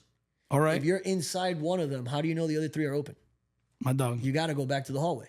My dog. So that's that one is great. I'm gonna use that. So then what Grails and Spanglish was, right? Like how it originated. I won't go into that. There was obviously it's always for me very important to be in a room of like-minded people with no egos, right? That's the fun part. That's the fun part. When there's no egos involved, it's a very free space. Yes. And as long as it's safe, and to be safe, fortunately, you have to go, should go to school, or at least, like I said, be disciplined enough to follow what you learn or what you see in these movies or whatever. Like, make sure that you have everything in writing. The reason I say that is that friends can very easily become enemies. You know what I mean? Like, when they talk about Batman and Joker, like those two can't exist without each other. right? And then depending on what door. God and Satan. I mean, we could just go back to the same thing. All right, 100%. perfect. Right, like you know what I mean. And depending what comic book you read, you know, like there's a Robin that becomes Red Hood that becomes a evildoer, right? Like so. There's a lot of similarities. What I'm trying to say that your best friend could also, can also in another light or in another universe be your worst enemy because they know most about you, right? They know how you tick. They kind of form like two hands coming together. So in the beginning, when everybody's happy, and they always say this, but do it. Write a little piece of paper down. Oye, you're in charge of this. You're in charge of that. If you don't know what that is, then maybe you shouldn't go on to the next step of creating and doing all that. Until that's defined. Like, oh, what are you doing? What am I doing? So then when we start running in our own lanes. Talk about expectations. Right. No. Yeah, right? Yeah. Set expectations. Yeah, set expectations. And the journey, it is fundamental to know where you're going, right? Because then you can work backwards from there and how to get there, right? Oye, me quiero llevar esa lámpara. All right, perfect. Now, there's different ways to get in there. I can drill a hole on this floor, go down, and then build some stairs and be over there. Or I can just walk across. Usually it's never that easy. I have to cut you off because I use this, you like the hallway one. Let's see if you'll like this one. Dale. Okay. It's Waze in real life. It's Waze in real life? Like the app? The app Waze. Uh-huh. Okay. If you open it and you put, I want to go to Kendall. Right. It's going to tell you not enough information. Where is it that you're trying to go? Right. But if you open that and you put 7402 Southwest, whatever court, it's going to tell you 10 different routes on how to get there. But no matter what, you'll get there because you know where you want to go. So it goes to what you just said of the reverse engineering, right? If you know what the vision is and where you want to end up, then we'll figure out how to get there. And guess what? The route you choose, it's going to change. There's going to be an accident, 10-minute delay, make a left, and it's going to reroute. That's fine as long as where you're going doesn't change. This is not mine. I think it's Will Smith, but it's figure out what you want to do. Figure out how to do it. Do it. Everything will change along the way. Yeah. And maybe even where you want to end up will change. But if you don't go down the path, you'll never know that what you wanted was something different. And everything's a lesson. Yes. You know what I mean? You got to take it that way. And you have to take it on the chin. And it fucking hurts. And sometimes you have to get on, take it to your knees, but you'll be stunned, right? But it's a lesson. Take it as a lesson. Don't take it as a loss because the loss, then you get into this little corner and you get the pity blanket because it's warm. Sure. Yeah. And you're like, feels good. Right. And woe is me. And you point at people. You know what I mean? I always talk about you always got three fingers pointing at you when you point it at somebody. Sure. You know what I mean? So it's easy to do that. But nothing in life is easy. And anything worth anything, you have to work at it. So just put in the work, take it as a lesson, learn from it. And you might not know what that lesson is right at the moment. You're not. When the time is right, you're going to go, coño, I'm glad I learned this lesson. You got it. Yep. You got it. And it'll hit you like a fucking freight train. Yes. You're like, oh, that's why. That's why. So, going back to Grails and Spanglish and all that. So then the lesson of Grails. I'm going to explain it. But again, it wasn't one fold that it was all me and I'm the mastermind. I just understood the product before it became a product because a lot of it, I lived it. So we opened up two concepts at the same time. Okay. And I was fortunate enough that one was almost kind of pre-established. Okay. And then all we had to do is kind of bring it to the major leagues. It was in a subsidiary market. It's from Nicaragua, which is another a whole bunch of different ties there too. Even with my significant, I keep on saying my fiance Marcela. So I don't know why I'm being so political and shit. So then it stemmed from there, but again, as a group, we brought it to the major leagues. So then that was the original project. Original project was bringing Spanglish to Miami. Okay, and was that inside or outside? That was on the inside on the right. Okay. Yeah, it was the all gold, kind of more dim, more sexy vibes. Fancy as fuck. Sure. Right? That concept, but that concept, I was raised in it.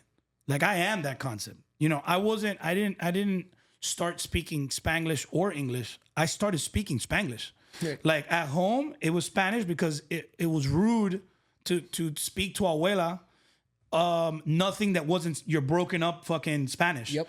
Right? And then I learned that and obviously I had shows like Que Pasa USA, which are great. Hell yeah. So then, but then with your friends, you're gonna speak English, and the TV is, which is my professor, right, of how to speak Miami or to speak English was the TV.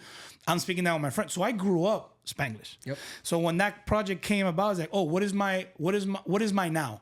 Who am I now? And how can I make a product that somebody like me would come in from my similar background and enjoy similar things? So that was Spanglish. Fancy as fuck, right? And then Grails, I'm 40. The ones dropped, Jordan 1s, dropped 1984, right? And then progressively throughout the years, each year or every 2 years, another sneaker would drop out in the series of Jordan up to 23. And there's more now, but the original 23, right?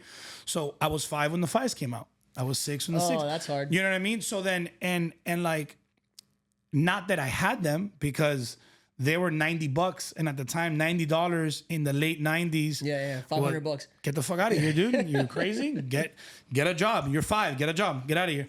So, I didn't have the shoes. Or I don't know about you, but my parents bought me kid size for like 2 sizes after I was no longer kid size because they're much cheaper. Oh, no. My first pair of Jordans were in middle school.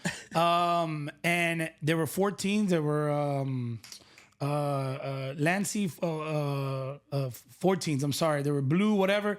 My mom got them at a Nike outlet in Orlando. Nice. If I'm not mistaken, size 13 or 14, and I think at that time I was an 11. Right. So then like I had to wear like soccer socks. Sure. And like 3 socks. 3 layers so I can like. And I looked like a clown, but I had J's. But you had the J's on. You know what I mean? I had J's like all the dope boys. I was like, what's up? You know what I mean? Right. The first day I took them to school, they got robbed. I put them in PE. I put them in my locker. I come back, my locker's broken. I'm like, okay. Lesson learned. Lesson learned. You know what I mean? My mom still thinks that I own those. I just rebought them. I'm like, oye, mami, mira. Mira, coño. Lo que me compraste. Look, como lo cuidé. So with Grails, like, it was a product that, like, and a lot of people talk about the culture and this and that, like, and they're like, I love the culture, and there's certain stigmatisms or like, oh, la cultura, but the older I get, yeah, it is about the culture. Because if we don't build on it, if we don't water that plant, if we don't take that responsibility of our culture, then that culture is gonna die. Yep. Or change in a way that we don't want it to change. Correct. That we're not accustomed to it, and change is good. I think evolution is amazing, but you gotta get like tradition and then just add technology to it. Like make it better. Make tradition better. Right. In any way. Right now we're in the technology era, but who knows what that looks like. But that's just an opportunity to make it better. Don't forget about it because that's how we got here. Right. You know what I mean? Like, but anyway. So with tradition, because I even was thinking about the other day, a year ago, we're talking about salsa. Like nobody dances salsa music anymore. Now there's salsa classes. I mean, there were salsa classes, but it's more kind of becoming a mainstream thing. But like, I remember my dad throwing me on my feet, and then I was dancing on their feet. Yeah. And like, oye, through their emotions. Esta la cultura. You know what I mean? Like, and it could have been a Puerto Rican, artist singing the music or Celia Cruz, whatever. It could have been whoever, but it's like salsa music. That's your heritage. That's your sound. Yes. You know what I mean? Hear those drums. That's within, like, it's in your soul. You know what I'm saying? Like, and that can't die. So anyway, culture. I love the sneaker culture. Like I love hospitality. My two like major things is I love food and beverage, but I just didn't put the time to become a chef. I didn't take it that serious. So then I became a bartender. Right. Which is a chef, but of non-food. Right. Of spirits. And then the other side of it was sneakers. I love the sneaker culture. And I also love hip hop. So like, and as much as I love salsa and all that, like I said, I was a rocker kid, but then I heard Big Punisher, and then next thing you know, I'm finding out about Biggie, I'm finding out about Pac. Then I go back, you know what I mean? Big Daddy Kid, and I start going through that world. So culture to me was very, very big. And when it came to Grails, it was an explosion of culture through the lenses of a food and beverage professional. Sick. You know what I mean? So and then my plan was always to, because I did learn that as it was transitioning from dream to business, I was like, oh shit, I'm not gonna make money off the first one. Right. I thought, you get to the mountaintop, and I'm like, oh shit, so that's it, I'm made. How do we get down? Right. Like I made it. That's it. Where's my Bentley? And I found out quickly that that's not it. Now it's a business. Now you need to replicate it. And yeah, when you get to 4, 5, maybe 7, you'll start living a more comfortable life. And it's not more day to day. You're more looking at reports, board meetings and things like that. So you have more time to invest in other things. Working on the business versus in the business. 100%. And then what I also learned is that it's extremely challenging to do both at the same time. It's almost damn near impossible once you get to a certain point of the business. In the beginning, you almost have to. No, you have to. But when you get to a certain point, that could be... It becomes detrimental. Talking about lessons, yeah, that's something I learned by life, right? That there's a point where you have to. It doesn't matter how good you are at that one thing. You need to hire somebody to do that one thing so you can focus on the other 12 things that need to get you. You delegate to elevate. Yes. Yeah, you have to. You have to, because if not, then your business suffers. Then you get into those uncomfortable conversations. Your team members suffer, right? Everybody. Because you're not the same person anymore, because you have two major hats. Yes. That have a whole bunch of other hats stacked on top of them. Because when you work in the business, like you said, clean the toilet, P&L report. You gotta do the lineups. You gotta serve the table. You gotta make the drinks. Sometimes your cooler's broken. Figure it out. Boom, boom. That's in the business, and then on the business. Oh, I gotta scale it. I gotta copyright it. I gotta trademark it. I gotta, where's the next spot? I need to shop out locations. I need to take a week off so strategic I can partners. Right, R&D. I got strategic partners. Who am I gonna partner up to give a percentage of the business so that we can get the capital to then level up to the next thing? Who knows how to franchise this shit? Let's bring them in now so we get franchising versus licensing. Yes, I didn't know that was a thing. Yes, you know what I mean. Like, what do you want? Which one is better for you? Right. You know what I mean. Do you want some control? No control? Like, what is it that you want to control? It's a lot, dude, but you're on the business. Yeah. You know what I mean? And then you need that, because the dream or what I was going to talk to you about, the culture of Grails and like what I wanted to do, that's working on the business. Like, what goes on the walls? Who am I going to partner with when I go to Atlanta, or this is my thinking before, like when I go to the on markets and the off markets, I want to go on off markets first. When I was doing my consulting business, I would tell my partners, like, yo, we're not going to hit it in Miami first. We got to be like NSYNC and the Backstreet Boys. We got to go cross the pond, get popular. When they're over there, they're like, oh my God, you're from the United States. Oh my God, so amazing. But then you have such an elite thing. Then when you come back to Miami or back to the States, you're like, oh, you're a fucking pop star. And you're ours. So then they almost like, they take credit, right? That's what Miami does real well, and Americans overall, right? Like, dude. Oh, you went and blew up your career over there? Thank God you're back. Remember where you're from. Yeah, I remember. You're the motherfuckers that wouldn't book me. And that's a small segue in Miami, like for the 17-year-old and all this. Like, yo, like, first of all, do what you say, right? Do it with the people that you respect, and then at the end of the day, like when you start doing something, remember where you came from and extend that hand as soon as you can. You don't have to be a millionaire to extend the hand. Yep. You can extend the hand to a homie of yours. Like, hey, look, and it might not work out, but it might. You know what I mean? Hey, look, you're going through this thing. I know that I see this in you. Are you down to do this? Because I think you can get out of your situation. You know, the most value I'm able to provide people, and when they, I've heard this, and it's why I do more of it now, is to ask the right questions. When I was younger, I didn't know what to ask to get to the answer that I was looking to get to. I even went through that in a conversation coming over to this place. Like I was already on the action of it versus asking the right questions. Right. I was already like fuck it. I'm gonna just do this, and this and that. And I arrogantly, and it's cool. Like, it's cool to have the right partners too, to call you out on the shit and have the right amount of respect that when they say it to you, you don't automatically, back to ego, you don't automatically get offended when they say some shit to you that's real. Mode. Yeah, that when they say something real to you, like, yo, take us, why did he say that? Mm-hmm. And then even ask the question. You gotta have that. Yo, so okay, now we're doing the conversation. Like, why'd you say that I was a fucking asshole? Where'd that come from? Yeah, like, where did that come from? I know I'm not an asshole, but wherever it came from, then that's what I might want to look at. Right, because you might not want to be. Right. But it came across. So at the end of the day, you were. Flip the lens. So it's not about what you say and how you say it. It's how the message was delivered. Mm-hmm. So that is the most important thing. So then I asked the question, like, why am I an asshole? Oh, because you said it like this and this. And I go, oh shit, but I didn't want to be. I was like, no. I mean, I reacted to it too, but then I checked myself and I said, nah, I'm not going to take that emotionally. I'm going to keep on talking to you. That's my partner telling me.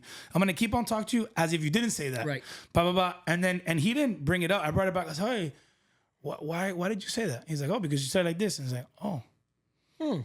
Okay. Right. And then now I'm like, all right, so maybe I now should, which I'm going to do right after this pod, I'm going to look in like, what are the right questions I want to ask?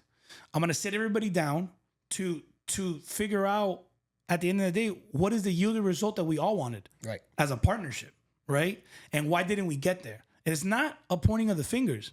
That's what you have to hold people accountable, but it's not like I'm not above you talking down like, oh, why the fuck do you need to do that? It's like, right. It's like, why didn't you do that so that we can circumvent that for the next time? Sure. How big or how small was your plate that you had so much food on it that was falling off? Right.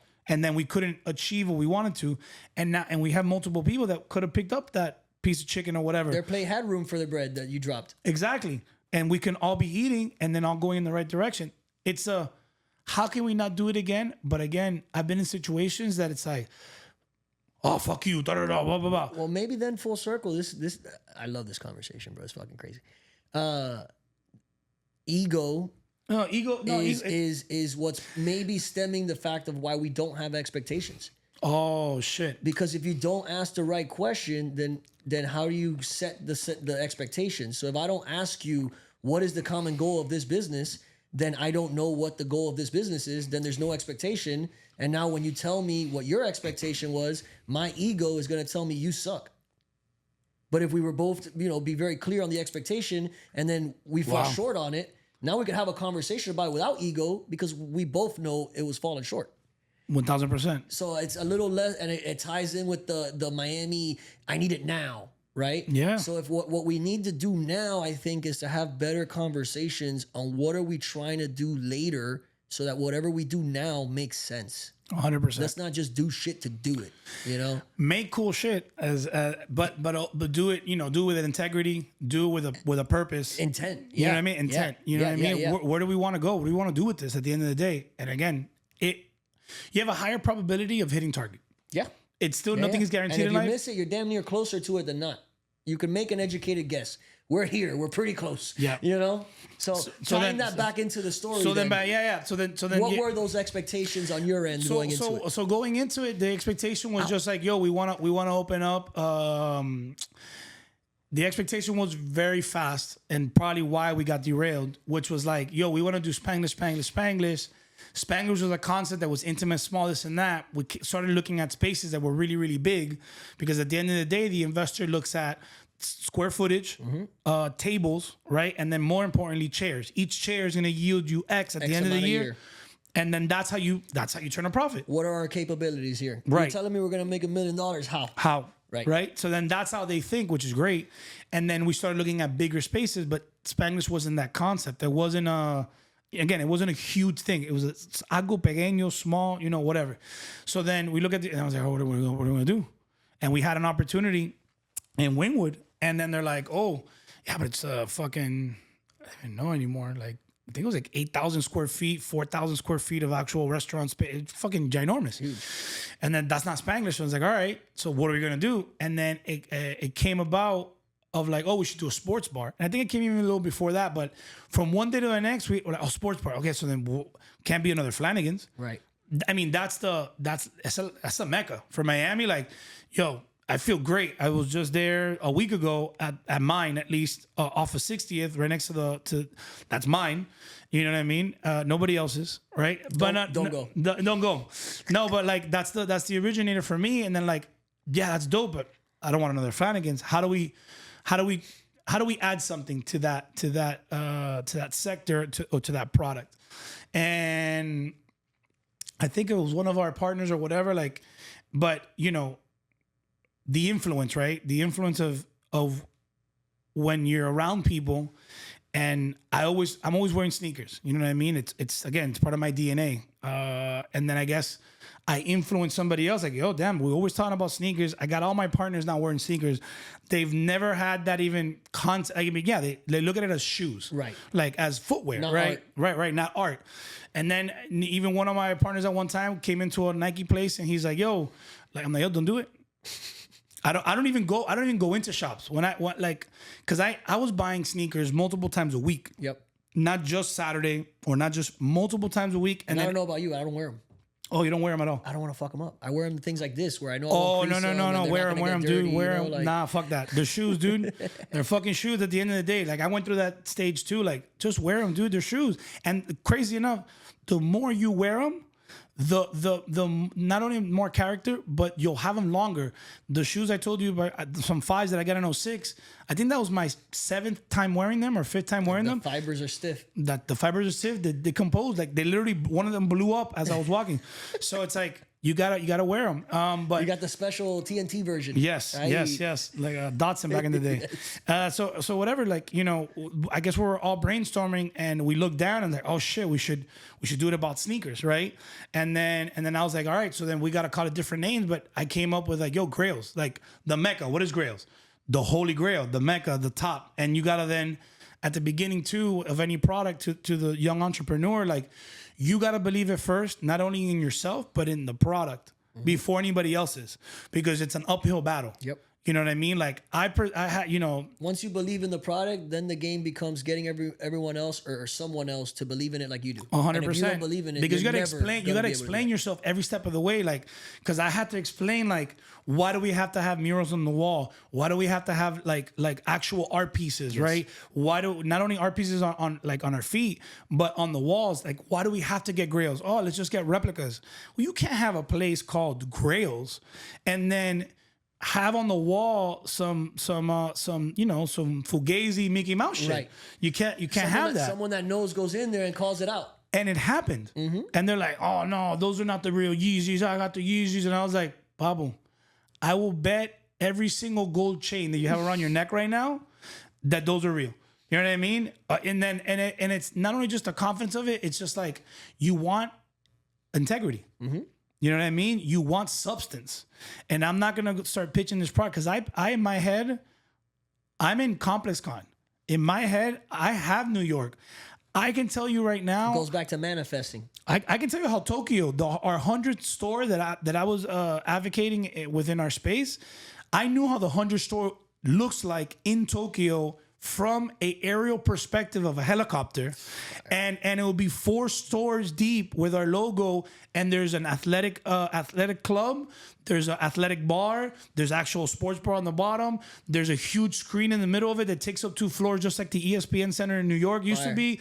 Like, I can give you word for word, space by space, like breakdowns. So you got to know it, believe it, and eat it, because if not, like when you start telling it to an investor. When I started telling it to my investors, like, why sneakers? Fucking bullshit. It doesn't make any type of sense. Yo, it's a $1 billion niche business. At the time. Now it's $1 trillion niche business. Diehard fans. Diehard fans that it matters to them how the bottom of the vessel that we were creating, it was a sneaker vessel, we put a drink in it. People are going to pay attention to the bottom of the sole. Yep. They're going to see the grooves and be like, oh, that's fucking dope that they did that. Oh, it's cool that they put numbers to it. The detail to it. But you got to explain that to them. And look, even people in the culture, right, that I felt that I was doing it for, like for them, by them, right? They told me no. I spoke to Nike.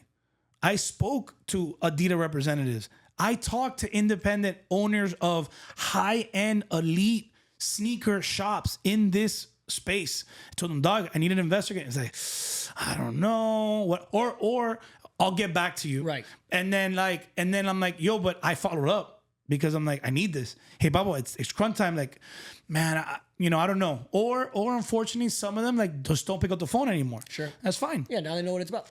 It's okay. Right. And people that I thought would be like, oh, Babo, it's a no-brainer. A no-brainer. There's the space I'm in. I'd love to be a part of something like this, right? Right? And then it didn't work out. Next thing you know, 8 months later when it's open, I had Nike, no contact with them. They added us to a press kit and a tour of all their executives and the new head of Jordan brand and whatever. They were at the Fontainebleau. They picked like 4 or 5 spots. I think it was us, unknown. They stayed at the Fontainebleau, some other place. They picked our spot. No call, no nothing. They just, we're going to be there. Who are you? Oh, Nike. Oh, okay. Art Basel? That no problem. Come through. Yeah. And I had all these execs there, and you know what I mean? That was right before COVID. And then I had Jordan Brand staying in Fontainebleau, and they had a table at our place. Not even like, so they still. They knew it was for them. Without, and I called them, and they, nothing. So, that's how I kind of stemmed, or how it was created was basically like, I want to become, again, I wanted to make a product that I would want to go to. Sure. And that people within the space that I love being into would appreciate it. And at some point, check me too. Like I said, like I'm gonna have grails on the thing because I know I'm gonna get checked. Because I would check myself. I would say, oh yeah, those are fugazi. Bring them down. Let me see. You ever have anybody steal some real ones? The thing is that I kept it like the sneaker store. Like I never put two together. Oh, nice. So if you stole it, you only stole the left. Who's gonna steal? You know what I mean? Yeah. Like, and then I try to do art pieces behind it, but then back to the original thing, working in and on the business. Like I worked on the business while the business wasn't operating. But as soon as it was operating, I had to work in the business. And a lot of those key things, I don't think I ever even officially did what I wanted to do with each sneaker. Yep. I wanted to do an immersive, like, when you go to a museum that you either have a mic or you click on something and you hear like an audio. I wanted to a QR. Then when augmented reality started kicking in, started talking to people to do augmented reality. And when you scan it, the fucking sneaker comes out. Tinker comes out and starts talking to you about brainstorming and this and that. Sick. With studio clips. And these are all dimes. If you want to take them, take them. You're just not going to do it better than me, but you can take them. Like, I want to see some shit like this because this is what, like, you get at Complex Con, what you get at Nike. That would be the education to be able to show the industry how cool could this be. Look. Yeah, dude. Someone did it. Now let me do it better. What I have in my head is this on steroids. Right, it is. And then so that was Grails, bro. I just wanted to present a product, and I was very fortunate that my dream became a reality. And then all the amazing opportunities and also pitfalls that came from it made me a better businessman. You know what I mean? And how many partners were in that project? Originally? Yeah. Fuck, man. 9? Hold on. I'm not gonna say names, but in my head. 9, if not 10. Call it 9, 10 partners. It was essentially 2 projects, right? Right. Spanglish and Grails. Right. For those not familiar with the space, it was basically an indoor area and then an outdoor patio style area. The patio was bigger than indoors, if I remember correctly. Right. Obviously, you had the kitchen and everything indoors that you don't see to the eye, but that was square footage that's blind to it. And then, like, the thing that I remember is that, right, like, you could order a drink that came inside of a Jordan cup, right, or vessel, and that stemmed back in the day too. Like I love food, so this is like how I remember it, and this is exactly, I think, verbatim how it happened. But some people might say it differently. But like I was at a bazaar. It was we're having like a lunch or a dinner. My boy Jamie, we're there. We're talking to him, whatever. And this Converse silicone sneaker came out with I think like a Manchego croqueta and jamon serrano croqueta. Okay. With a little whatever. And I'm like, oh shit, this is like probably 15 years ago, maybe, I don't know, at the SLS. And I'm having this. I'm like, yo, this is fucking dope. I just got served food in a sneaker. Wouldn't it be cool to do a cocktail? And then that project took like another whatever year since then. And then we did a 3D print. Wow. Then we finally got the ceramic sneaker. And then which one to do, right? Because you want to do... Yeah, it's not like you could change the sneaker up once you make the mold. Correct. So then I was like, all right, I need to pick something that is easily interchangeable with colorways. So I was like, oh, and still iconic. So we were debating like, oh, should we do the Jordan 1 or the 4, the 5, or the... So I was like, yo, the 3, because the 3 is really the pivotal point within the industry that like Jordan really became Jordan. Jordan brand was like, it'll become later, but as a, like, he really like tied into the, because the 1's really a Converse. Right. Because Converse were king. In different colors, because you couldn't use those in the NBA back then. Right, so with different, and that was a whole marketing approach, which is genius, right? Genius. But Converse was kings. I think it was like PF Flyers or something like that too. Like it was the same silhouette. Then the 2s, whatever, wasn't great, and then the 3 was the thing. I'm wearing them actually. Yeah. The pivotal, elephant print, all this, and then you can just change. Like you can make it black, and now it's the cement. You can make it white, the white cement, and then you can keep on changing the colors. So and it was very, very interactive. Sure. Right. So again, an experience. Back to your pineapple.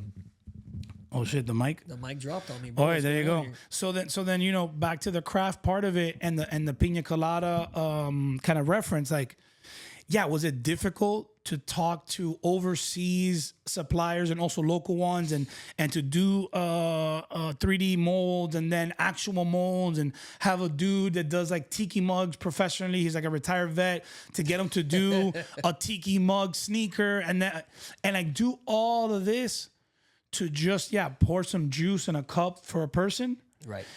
Yeah, can you do a rum and coke? No doubt I could do a rum and coke, but now you're taking a piece of us and putting it into your collection, or taking it to your home, or now you put your coffee in there, or you put a what is it called, a succulent in it, and you put it on your coffee table. Now it became from a vessel to an art piece to a memory. Right. You know what I mean? Like what is that worth? And you as the place, it's also a constant reminder. Right. Right. You enjoyed this, and by the way, see you soon. Right. Yeah. Exactly. So then that's basically Grails. You know what I mean? It was something that, again, was part of at least my upbringing, and like all the things that I loved about growing up. You know, I watched In Living Color. That was my kind of like Saturday Night Live, and I also saw Saturday Night Live, but Living Color for me was very influential. And also things that's crazy too, like your upbringing to what we said in the beginning, and what you stand for, then later in life, you start gravitating these style of individuals to your nucleus. Yes. You know what I mean? And then you start creating other great, amazing things. You know what I mean? Like the guy behind the TV right now, like I'm saying these things, I'm like, damn, I just had this conversation, like In Living Color, Family Matters, Different World. Fire. Those were at that moment. And those artists or comedians or whatever were like kind of like building me. They were my mentors on who I was, that later, because of all that, and because of like, what's it called? Like Box or TV Box or whatever. It's like another MTV thing. You know, that shaped me making Grails. Because if I don't see those videos and I don't see the people wearing what they were wearing and what I'm literally, how I've been dressing since I was a fucking teenager. The influences behind it. That made that project, right? And that was great. And then what I learned from it, right, was, again, like I said, it gave me that 7-year degree that you got at FIU. It was technically 9. 9? Well, So it was 7 comiendo pinga, and then 2 that I actually wanted to finish it. Well, it was 5 years at this place. I went to school because I learned everything. I learned about a little bit about everything. I'm not a pro, but I learned about HR, payroll, insurances, different styles of insurance, liability insurance. Excuse me. I call it learning the language. Now you could be in a different room and they might handle their benefits different, but you can entertain the conversation because you speak the language. 100%. That's what that experience is. Every room is different. I've worked with many organizations. None of them do the same thing the same way. Right. From accounts payable to accounts receivable to benefits to even what they use to clock in and clock out for their employees. Everything's night and day. However, you understand that the clock in is meant to govern punctuality, and you can't clock in an hour early because then you go into overtime. And then that's the language. If you learn the language, then we could go figure out how to talk it effectively, right? Learn enough not to get fucked. Yes. You know what I mean? Have enough in the tank that, like you said, you're in a room that you're like, nah, that's not right. I'm not. That's not right. Right. And it's so easy to get thrown off a little bit in those situations, and then you waste 2 years of your life on something that you knew was stupid as fuck. Why did I do this? And your gut, bro. Like you gotta listen more to like. Oh, that's crazy where you're going. Your experiences, because they might be a whisper, and it is what it is. It's a whisper. What is your gut? Your gut? Yeah. It's I think now it's your experiences. Bingo. The relationships that you have with different individuals in all different walks of life. And it's also it's not like, it's almost like something in another dimension, dude. Something is calling out to you. Could be, I don't know what you believe in, but either someone else, some entity else, something is saying, oye, you've done this before. Yep. You've been down this road. Why? Don't go left.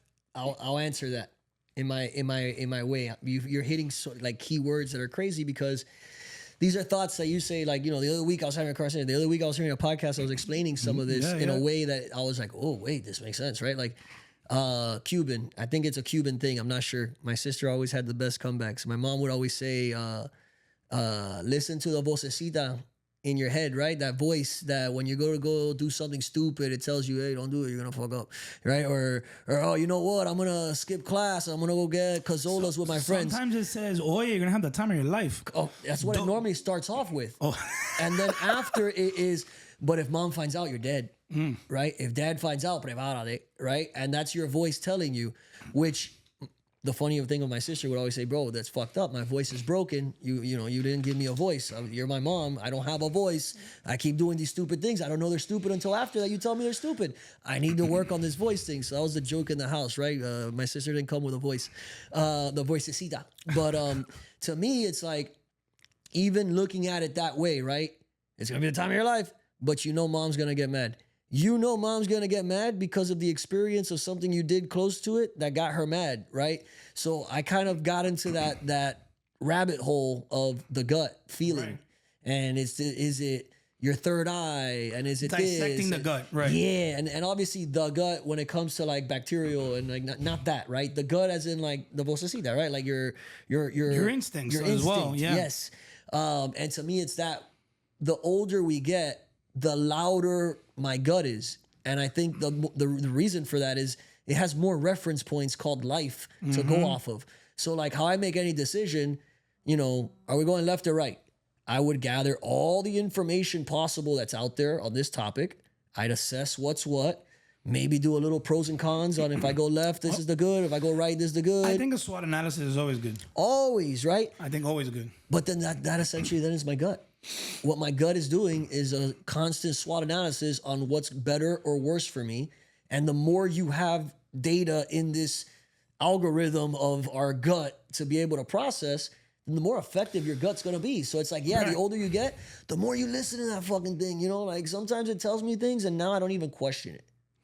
I'm not doing it. Right. I don't know why, but it told me not to do it. I'm not doing it. And then 3 months later, I'm like, I'm so glad I didn't do that shit. 100%. And then with also doing your due diligence, like your gut might be like yes or no, but then when you do your due diligence, now for a matter of fact, I shouldn't do it. Or right, damn, maybe I should. Right. Maybe I should.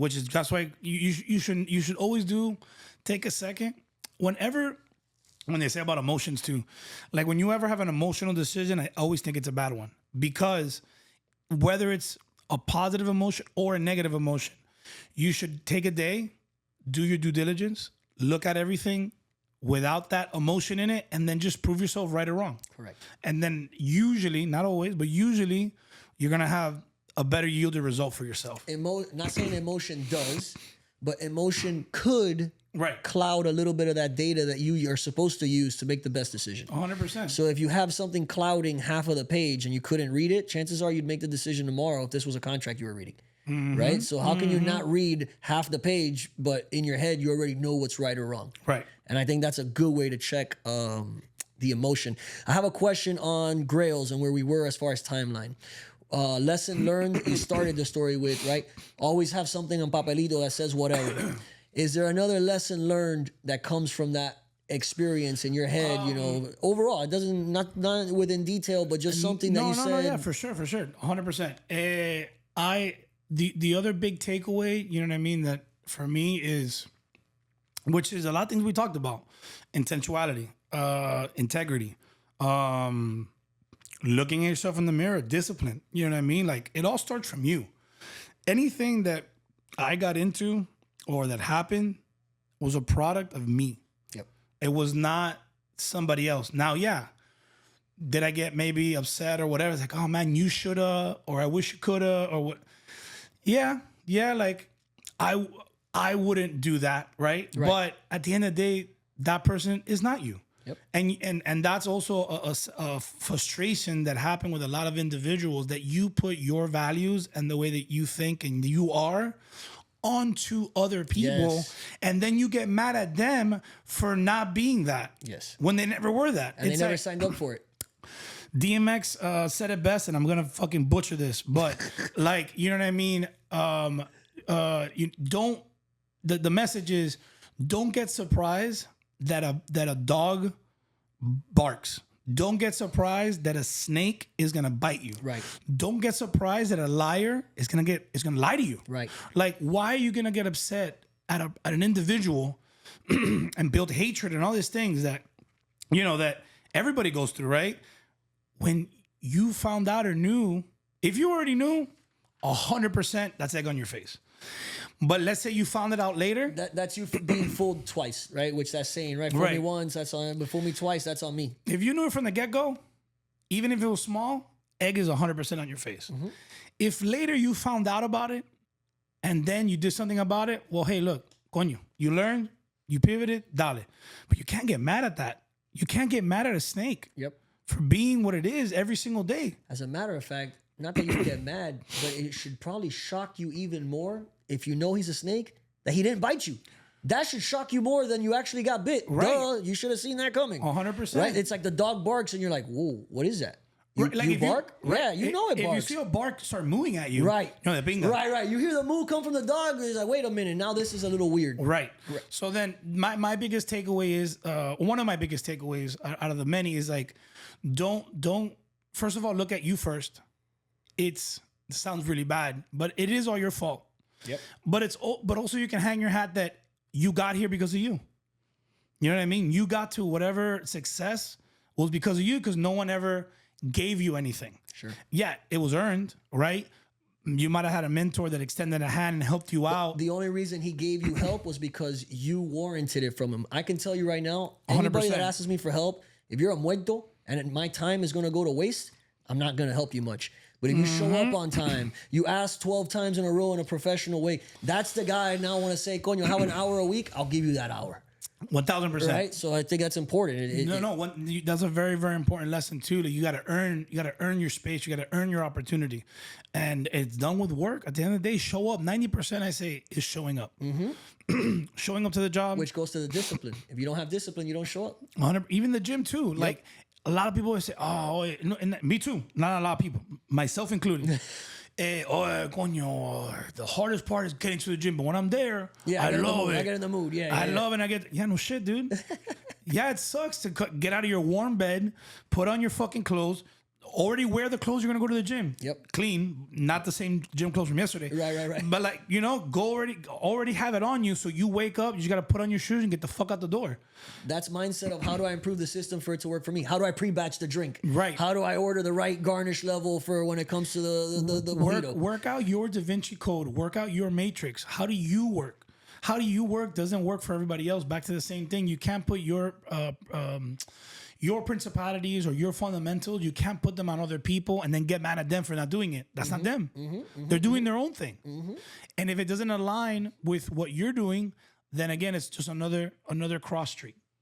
Hey, they pass through, and then you just ride out. It's okay. Keep it moving. You don't have to be mad.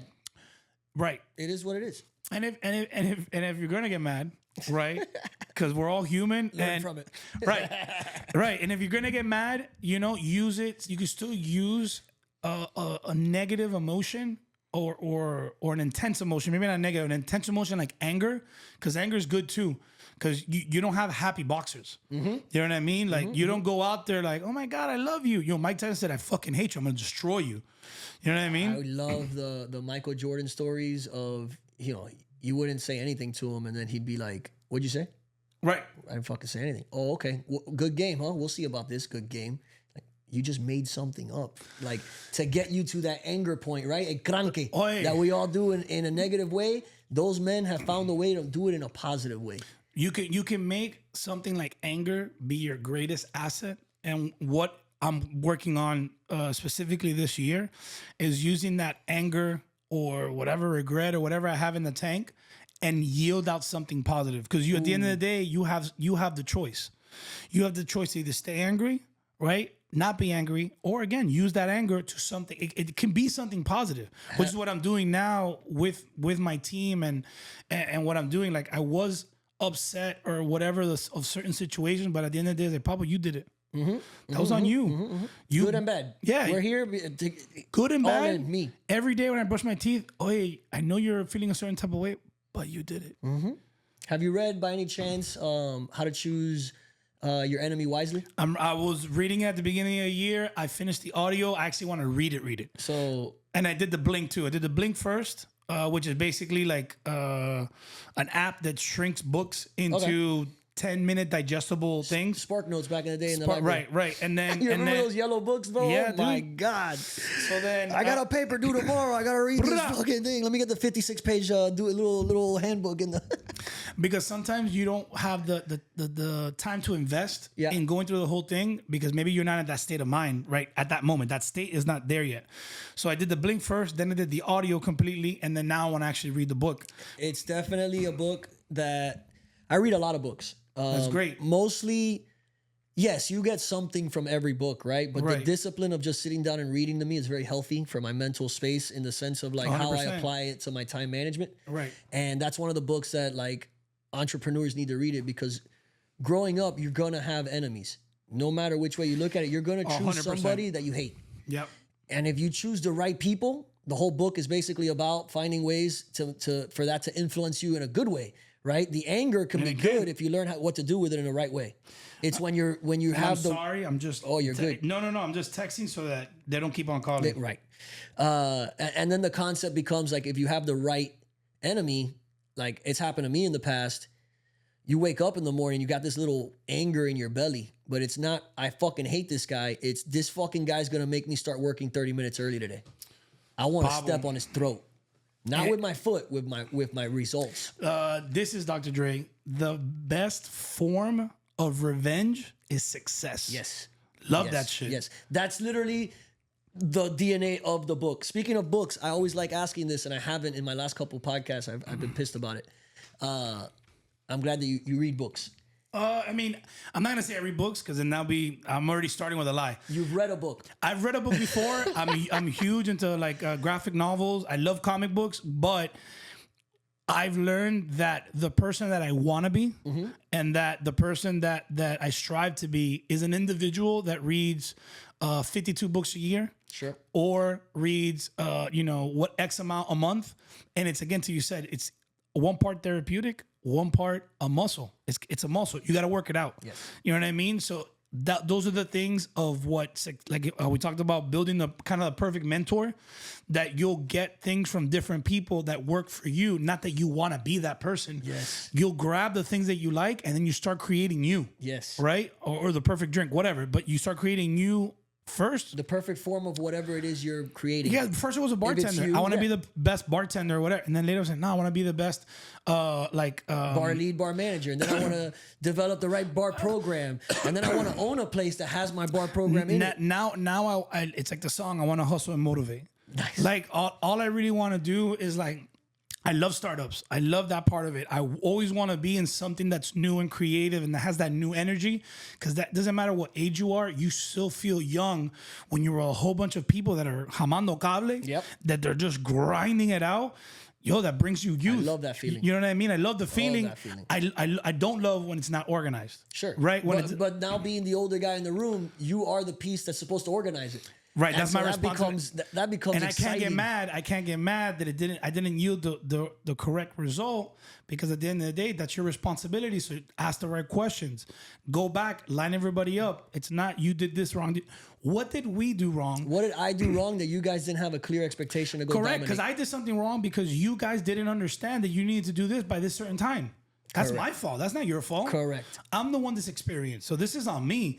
But now you also had key points that got us here too, and expectations. So why didn't we do that? So now, And how do we prevent getting here again? ever anybody? Right. You know what I mean? Let's not mistakes are amazing. Yes. I love mistakes. Until you make it twice. I Now it's not a mistake. You're a mistake. my dog. I love this.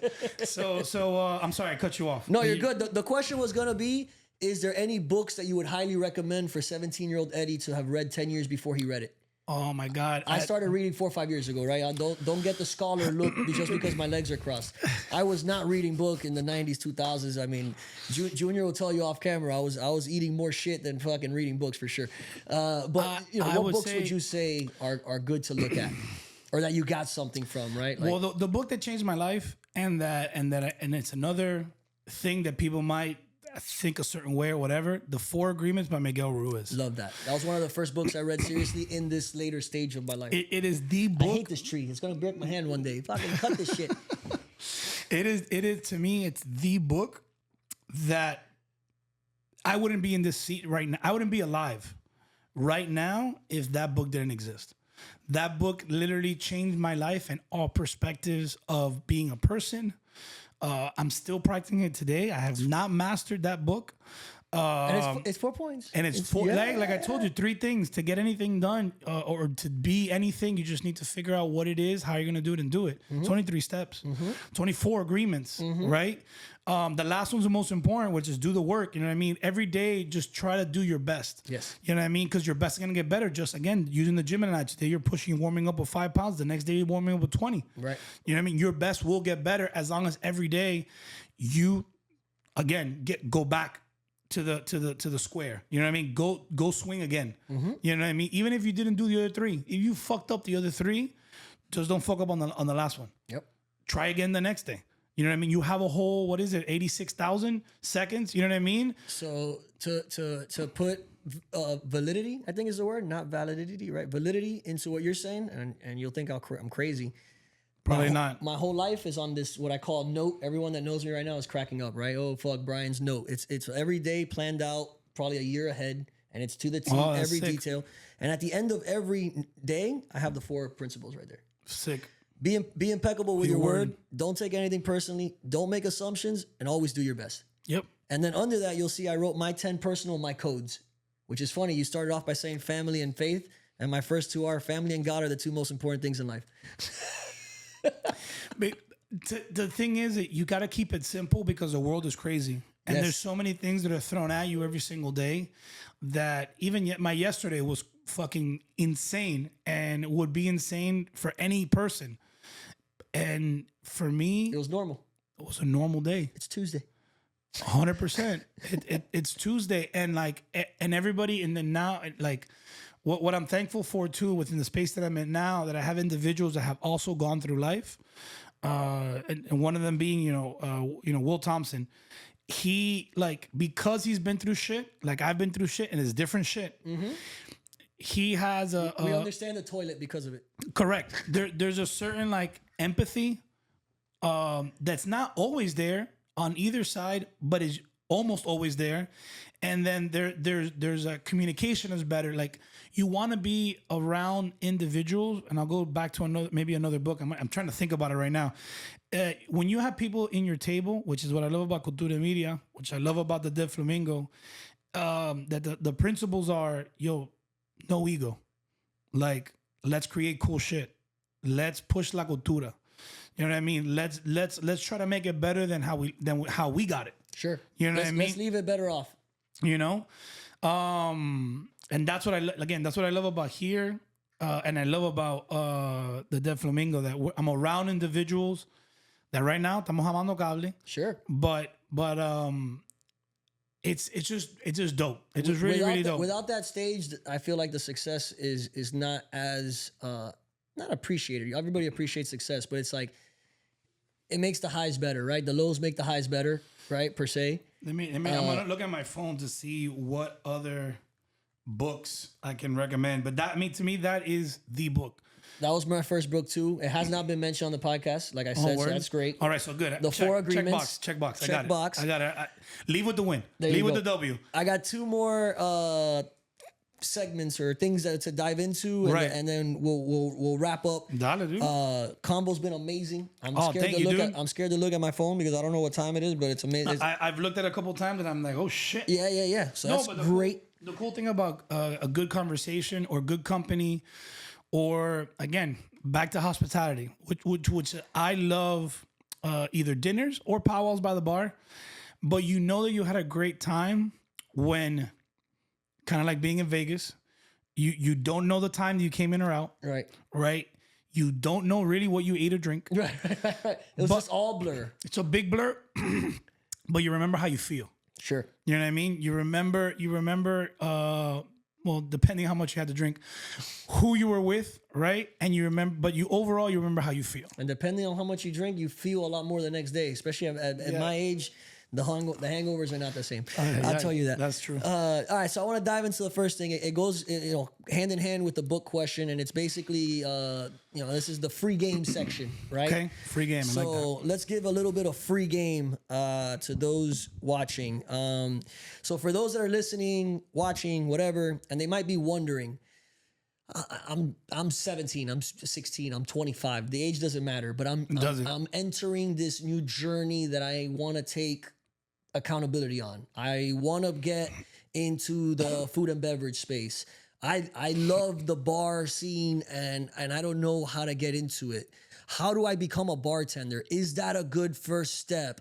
What all these questions that someone that younger might have. What would the advice be on somebody that wants, that there's interest in the hospitality industry, but they might not sure what they want to do in the space or how to go about starting to do it? What is that? I know I want to be in hospitality as far as the end goal, and I know I want to start today. Right. They're missing that second step of what do I do to get started? What is something that I could actually think about? Who can I go speak to?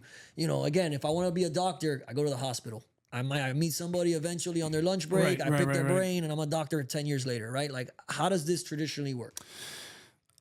I don't know how it works. Sure. How would it work in Eddie's ecosystem? What I would recommend is, first thing, regardless of the age, if you're interested, do it. Get in it. What do I do? Whatever. Anything that will give you an opportunity to be in the space and you don't have to pay for it. The second thing I was going to say is go to the place that you do want to go, that you like, that you admire, that you find that one person or entity that you love, that you feel good in. Make a budget. It could be as simple as just $20 and you drink water for the rest of the day and then tell them what you want to do. Have the intent and communicate what your intent is. So first, get in it. So dishwasher, whatever, server, busser, whatever, anything, just get in it. And then, but like, I want to also get inspired. All right, well, then go to the place that inspires you, that is low-hanging fruit for you. If you're in Chicago, it's easy. If you're in New York, it's easy. If you're in Miami, too, now, fortunately, we got Michelin star places. We got James Beard award-winning chefs and bartenders. We have top 50 bars that are here in Miami. Look at that list. Go to that place. If you can't drink, buy a fucking soda. Go there and spend 8 hours. It takes, why do you think you go to 8 hours of school? They're giving you social programming. They're training you to be a part of the workforce, right? You get in there at a certain time. What's the time? 7:30. What time do you think your 9 to 5 is? You have to kind of get up at 7:30 to be at work. So they're programming. So then use that and program yourself. Like if you had an 8-hour shift, be there 8 hours. Talk to that main bartender. Can I be here before opening? Can I see you open? Can I see you open? But I just want to see. I just want to see you do it. I'm not even going to help you. I'm not going to touch anything that. Then next time, ask the question. You're going to help you. Mm-hmm. Can I? Hey, I saw you do this last week. You want me to help you out so you can see how I do it? Right. I when I was coming up, and again, I was fortunate. I worked at a lot of cool places with a lot of cool people that gave me the opportunity to, instead of me starting at 16, which I wish I would have started in the business, I started at 25, 26. But then my 25 to 40, the path was extremely rapid to not the top, but still working up. But, up, right?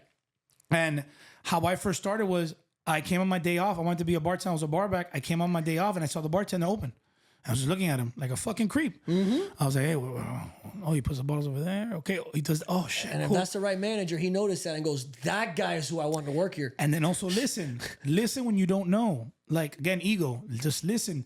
I was told by a person, what you need to do is every time that they open up the cooler, everything needs to be aligned all the way to the back. Every single thing, exactly what's on each shelf. That is the bar back's job. The bar back is the back bar of the bar the overall business. They are the ones that the bartenders lean on. The bartenders are there to greet the guests and to handle the guests. The bar back is the back. Like you can't stand up straight if you don't have a spine. You're the backbone. You're the backbone. So then you need to know that bar in and out. Mm-hmm. So then that's what I did, and that's how I got my opportunity. You open up a cooler. I know not only where things are, that if you look at a certain angle, you can see the corner of the Red Bull of the D all the way to the back. Mm-hmm. That was my coolers. And then the day that somebody got fired and somebody was sick, and they're like, "Oh, can you handle music conference? The first music conference they ever had. Can you handle the service bar? Yeah, Yeah. You know the cocktails? Yeah, I already know. You want me to do them for you? I've been learning them for 6 months. I know. I've been learning them. I said, and I told that I was also ego was good. I told the guy that hired me in 3 months I'm going to be a bartender. In 3 months I was a bartender. But that's good ego. That's not saying, hey, I'm going to be the best bartender here in 3 months because your bar team sucks. No, it's I'm going to elevate myself to the team you currently have. Thanks for the challenge. Yep. And that's good ego. And the crazy thing is, with manifesting, having a goal and things like that, if you work hard and you do the work, you get what you want. Yep. There's no cheat sheet. The cheat sheet cheat is sheet is do the work. You know what I mean? Write it down. Put a picture on it. Have it constantly in your mind that you don't deviate from what you want to do or you want to go. And I got it done. And then so the free game, I was writing notes as you were saying it. Tell me how close I am. But go ahead. If I were to outline what you just said as far as free game, go ahead. The intent has to be there and it has to be real. Mm-hmm. Do what you say and say what you do and make sure that what you want to do is what you're saying you want to do. The intent has to be in there. Communicate clearly. Now that you know what it is that you want your intent to be, make sure that other people around be impeccable with your word, with yourself, and when you go out there and talk to people. And when you talk to someone about it, when you communicate clearly, what you're actually starting to do that we already identified as the macro problem of the entire industry is you're setting an expectation. Yep. Hey, my expectation is I want to learn enough to be able to work here. Mm-hmm. Now that's out in the air. Guess what? When you show up and you learn, the guy already knows you're here learning because you want to get a job one day. And the back of his head, he's going to go, I can't wait to hire that girl. Look how hard she works. She's not even working here, right? Look how bad she wants to learn this shit, and she's not on the clock. Because like how you said, you'll get individuals that have been in that space or in that seat before and be like, you know what? I'm going to help them circumvent the next 15 challenges. I'm going to invest an hour of my day or of my week on this person. Yes. And that's how it pays it forward. So intent, communicate clearly, go to the place you see yourself in. Right. I think that's super important and valuable, even if that's not the job you end up getting. When you do get your next job, you know what you're working towards. Right. I want to eventually, whatever steps I need to take to get here. But you need to know the here, right? At least like what it is you're trying to buy when you're a kid. Yep. You did the dishes and the laundry for $1 because you wanted to go buy that $6 thing. If there was no $6 thing, you can give a fuck less about the dollar, right? Well, then that goes into also, I think, if I understood correctly, have a strong why. Yes. Have a very, very, very strong why, because why is the compass when you don't want to get up in the morning, go to the gym, or when you don't want to execute the thing that you have to get done. Your why will drive you to the ends of the fucking planet. Yes. Because that why is strong. Your why should answer any why question you have. Why am I getting up right now and not sleeping in? Oh, because of this why. Mm-hmm. Why do I want to fucking not go out tonight and it's with not my money. friends? No, I can't be. No. Money will never be your why. Yeah, that's the what. That's what you get because of your why. It's a byproduct. Sure. Yeah. Sure. Yeah. So aside from get to the place, go to the place you see yourself in, I noted ask for help. This is so important, man. It's not a bad thing to ask for help. It's not at all. And I still go through this, and it's an everyday battle. And again, that's why I always do your best. You gotta ask for like a little help, dude. And it's okay to be, again, intentional with your word and say, what do you need help with? Hey, I need you to do X, Y, and Z. Or, hey, bro, I just need this one thing. Or that's not bad. Or, hey, I don't know what the fuck I'm doing. Hey, just straight up, look, you told me to do this. I know that I agreed to it. Mm-hmm. Get your ego, throw it out the window, say, yo, I have no fucking clue what the fuck you told me. Right. And I said yes to it. Right. And it's already been 30 days, and I got another 60 days before it's actually due. I'm so lost. I'm so sorry. Please help me. Mm-hmm. It's not bad, dog. Not bad at all. And honestly, and respect. Being the older guy now, that's a form of respect when you ask for help. Respect. When you ask me for help now, I want to help you. I don't want to have to tell you that you need help in an area. Mm-hmm. I want you to acknowledge that, identify it, and then I'll give you my life helping you on that, because now we both know the expectation of what it is that you need help on. And you got more people. And realization of it. Right. You you got more soldiers now. You got more arms. You got more that understand the culture. Right, man. And like with any idea, you want different points of view and different people, because like, again, different vantage points. I can think it's an amazing idea and have a whole bunch of different concepts on how to get it done, and then I tell Junior, and then I tell you, and then next thing you know, not that it's a whole other thing, but it's a whole other beautiful thing. Yes, you know what I mean. That was beyond what you even saw. It's not even the same universe anymore. You took your painting and now added color to it. You thought it was black and white, right? And before, and hopefully that's not like ending it. Like I want to say, yo, I don't got $15. Yo, I don't have the capability of getting there. I'm going to always challenge that, because if you got legs or wheels, you can get there. You can get there if you want it bad enough, if your why is strong enough. But I understand in the beginning you might need an assist or a little bit of like, you need momentum, right? So sometimes you need to push it so it kind of starts rolling a little bit, and then you get traction and you go. Transition that. You've been in both scenarios. Someone hiring and someone being hired. And also, most recently, hiring or being hiring, and then going back to getting hired. There you go. Which is interesting. Yes. It's very interesting. Yes. Yeah. So I want to talk about that process, and not so much the steps and the process and what does it take, because that might be either ahead or behind on wherever people are at in their career path. But more of like Eddie personally. What are values that Eddie looks for in both those scenarios? So like, let's just say Eddie hiring somebody to be part of his team. And then B would be Eddie speaking to someone about maybe a potential partnership or future opportunity. Like, what are those opposite red flags? What are the blue flags that you see and you're like, that's who I want to fuck with, right? Like, or this is who we're hiring because of easy XYZ. Easy day.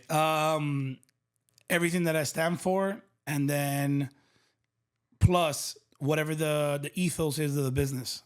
And usually they coincide with each other on most all of it, if not 98 or 95% of it. So I'm going to look at integrity. Okay. You know what I mean? I'm going to look at what are your whys? I'm probably going to ask you directly, like, why do you want to do this? Or why are you here? Why are you getting interviewed? The same as a partner. Like, what is your why? What drives you? What gets you up in the morning? You know, what do you do? Right. As someone that's done a gazillion interviews for very, not low entry, but like, basic hospitality jobs. That one that you said of like, ask them their whys, bro, be prepared for that. Why do you want to work here? Yeah. If you don't have an answer to that, then how the hell do you want me to hire you? And the thing is, and this is not to be either rude or insensitive or whatever, like, I value my time more and more the older I get. And it's like, and it doesn't take a year. It could take like a day. I value my time like a lot, right? Like, and if I sat down, I made time to do these interviews, or I made time to, hey, pitch an idea to you or whatever. I took the time to either prepare myself to make sure that at least 2 to 3 to 4, maybe more questions that you're going to ask me, I already anticipated that you're going to ask me. And here's already the answer on both sides, on me getting hired or partnering up with somebody or hiring somebody, whatever. Like, I did the due diligence. I looked at your resume, or I did the due diligence. I Googled you. Who are you? What have you done? Whatever. So, like, I don't want to go into a space also completely and utterly blind, unless that's the whole point. Right. You know what I mean? But usually from what you asked me, it's not. That could be the talking point. Hey, you know what? Honestly, I don't know anything about this business. It's near my house, and I found it interesting. So I want to work here to find out what it's all about. Right. I would love that answer. No. You at least have curiosity. I don't know, bro. How much do you guys pay? I know why you're here. This is not worth training you. Right. Exactly. So to hopefully to answer your question, it's just like, I look at very principle or principalities of like my everyday, of what I do for myself, as well as my company and the people that I want to come in, is, what are the core values? You mentioned integrity. You mentioned, clear communication and other points, but that community, be something here. Community and say, right? What are you a part of? Do you fit to this community ecosystem? Teamwork, but I would phrase it in different words usually. But teamwork overall, like, how do you, how are you in a team? You know what I mean? Does it have to always be your idea? Can it be somebody else's? Can you work as hard on somebody else's idea as if it were your own? Things like that, teamwork, right? As a leader, would you say you're almost playing psychologist? I mean, I got this from bartending, but you have to wear all different types of hats. You get, psychologist, therapist,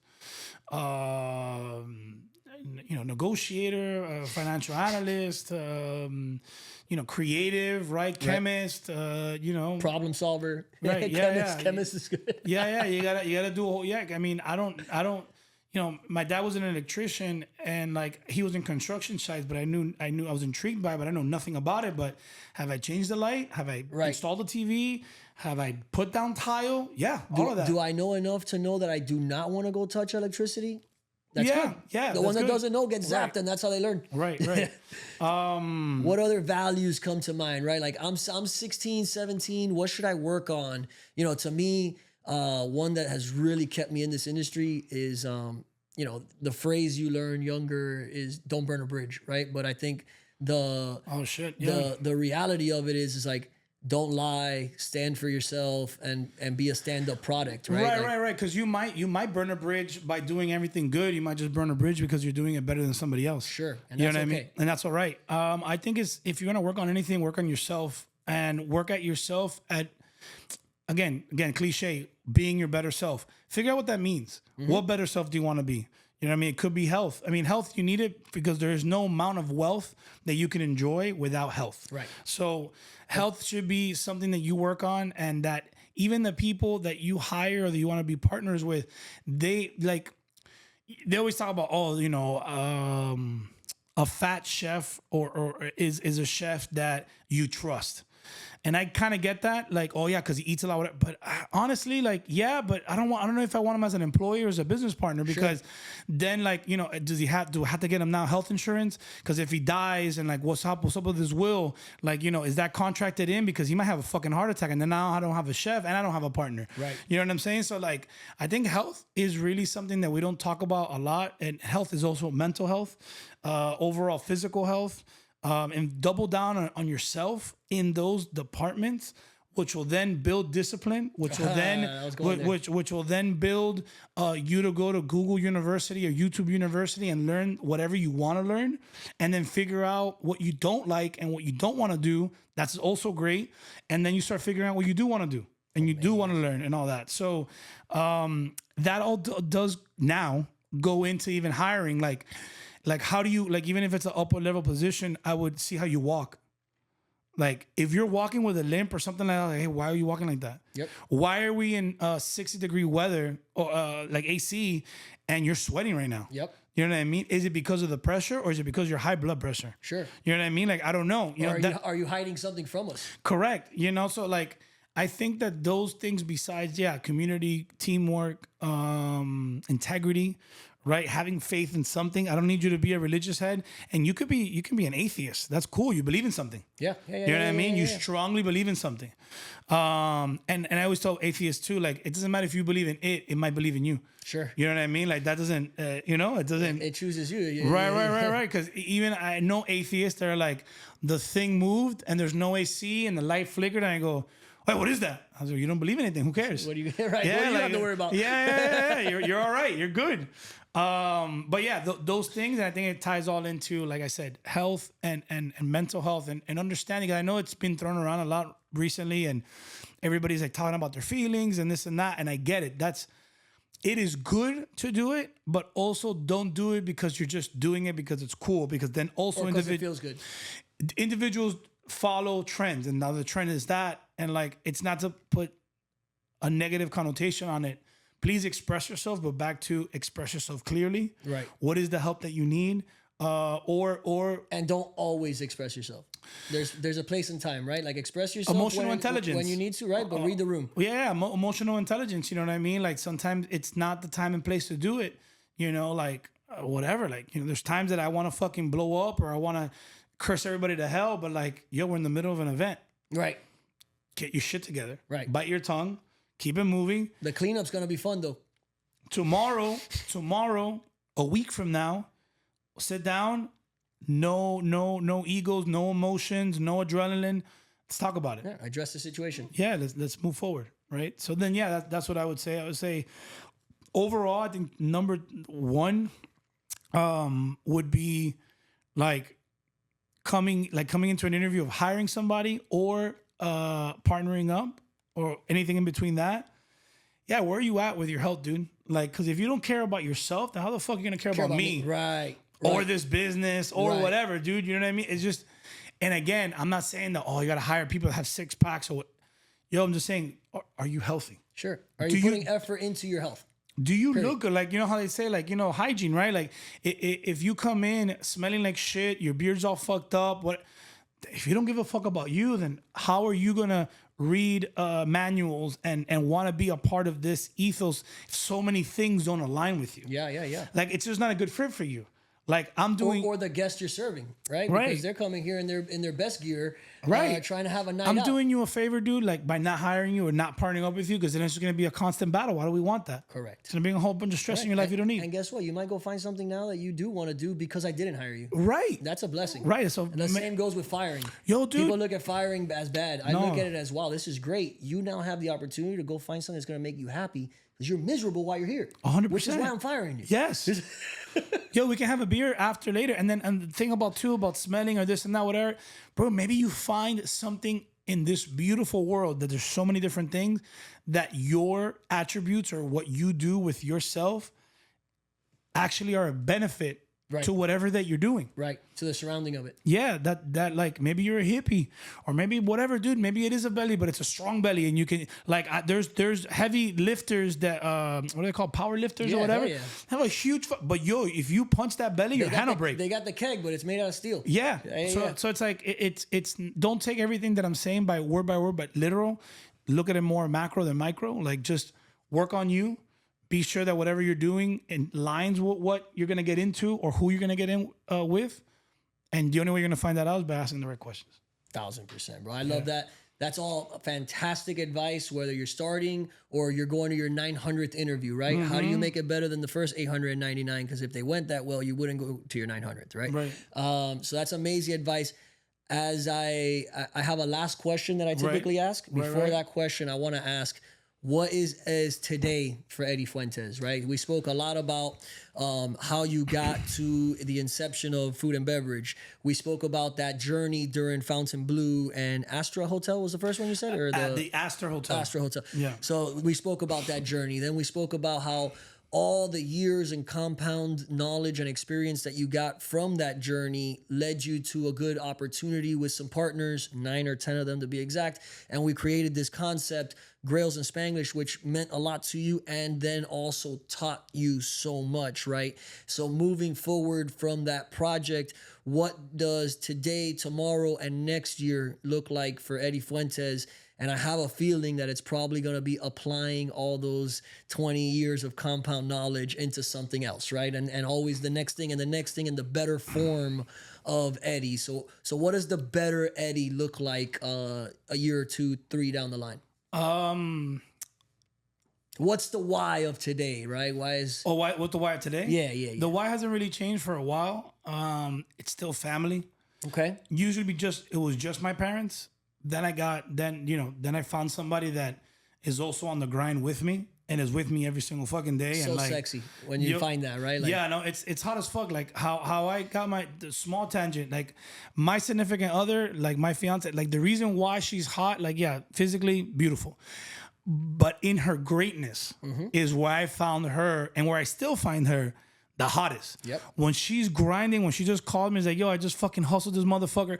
Or like, look, because with this conversation, when I see her in her environment, I feel in an elite level because I see other people that are around her too, and they're not like her. Maybe they had a different opportunity why they might be a step ahead of her. Right. Never compare one to you because you don't know their steps. Yep. You don't know how many things they had to go through. So never compare their 99 or their 100 with your first step. Yeah. You know what I mean? That's a journey. So, but every time I see her within her space, I feel that she's eye to eye with everybody. And like in her grind, and that's when I find her the sexiest. So family, my why is family. Why I do it is everything to do with I want to provide. I want to be, and then provide for myself, which I'm learning. So the guy from a couple The second part of that was who am I a couple years from now? Right. Is not only my why is my family and being sure that I provide for them, but then providing for myself, which I've started this year of like health. We're talking about it lightly, you know, getting to the gym. Not the gym is the end all be all, but again, discipline. Right. Getting back to my discipline, because I'm very disciplined when it comes to work, but I'm not disciplined for anything me.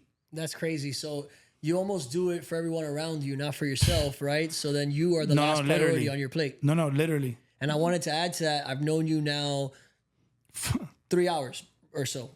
So I don't know much of you. So it might be an assumption. Right. But when you say family, for some reason on your face, I also see your team. So yes, you do it for your family, and that's your why you gotta parents, pick them. and this and that's that. Why, and that's why you gotta pick them good, because even when you think you pick them good, they might not be. Right. So then you gotta ask tough questions, and you gotta do it even though you don't want to. And again, I'm not the end all be all. I'm talking to myself as I communicated on this mic. I'm also simultaneously talking to myself. Story of my life with these, you know what I mean? With these guests. Right. Oh, okay. So, Story of my life. Oh, that you're saying? Oh, yeah, okay. because when I speak to you, then you're giving me insight mid-convo, and I wish we could be like, yo, so hold on, like, and talk about that point, right? For me. But right. I'm doing the show for the listeners, not for myself. No. And it's one of those things where it's like, let me write this fucking shit down. And we're all on this journey together, dude. Yes. And a lot of the things that we're experiencing individually, the older you get, or hopefully the older you get, you'll start understanding that we're all going through the exact same shit. Yep. The exact same shit.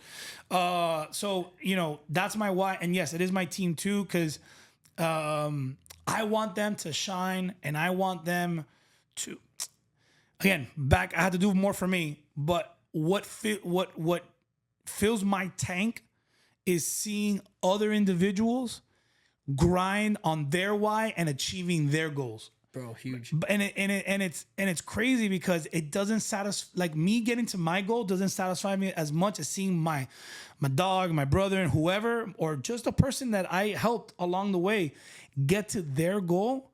I don't understand, and one day I gotta like hopefully make the time to figure that out, like why that fills me up so much more than my wins. Yeah. Like when I achieved my win, I was like, all right, cool, that was dope. What's next? Like, and I've done it, and the other cool part about my partner is that, like, because also like work-life balance. I was talking to a friend a couple weeks as well about this quickly. Like, there is no work-life balance in my opinion. Crucify me if you want to. It doesn't exist.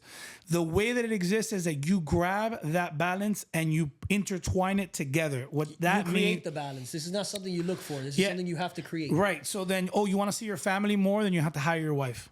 or you don't want to see her. That's fine too. Right. Then don't have her. Don't hire her. Then don't hire her. Right. You know what I mean? Do you want to spend more time with your kid? You're gonna have to have your kids at work.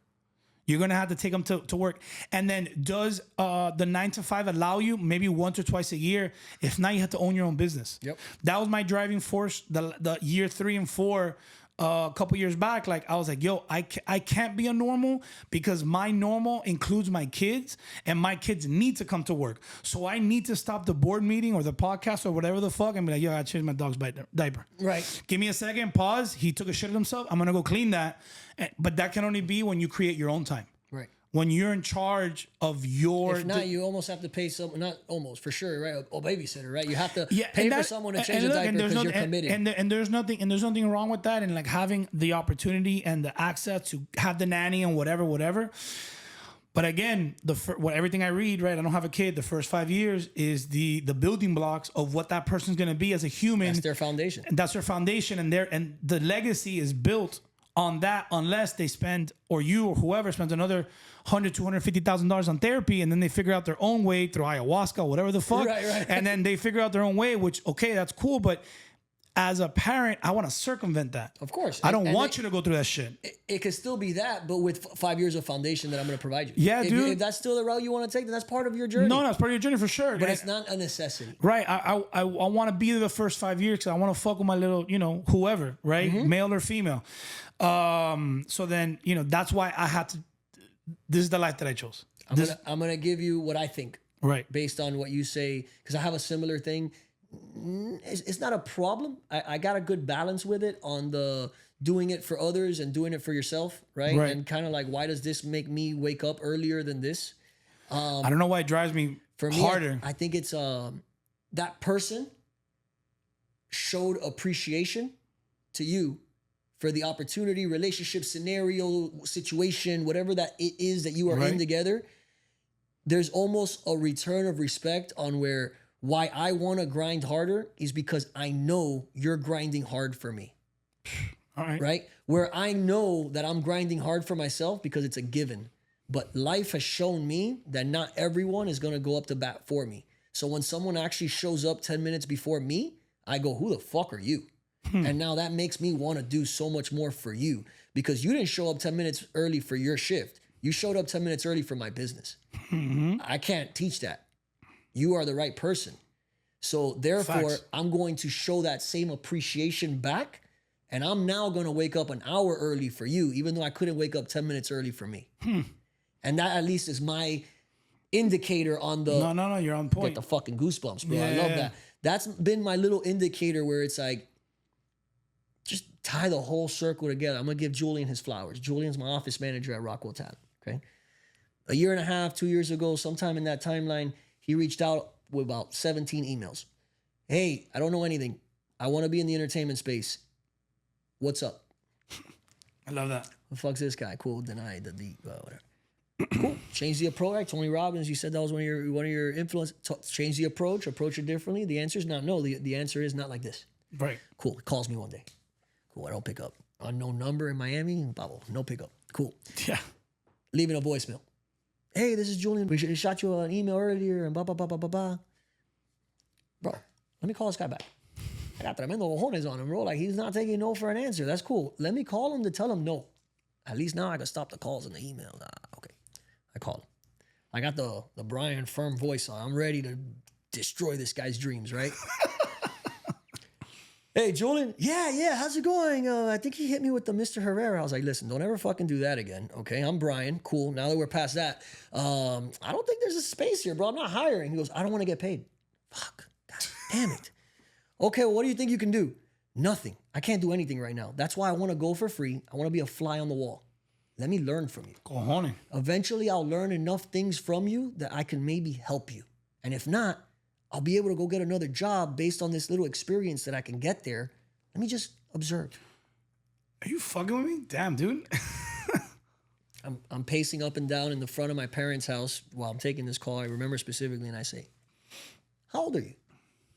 I'm 23. You're 23 and you're making these phone calls? You're going to be a fucking assassin in your 30s. If I was doing this at 23, I'd take 10 years off my ladder of journey, right? So now, recognizing this, I say, and these are three things I look for, right? As far as like the free game.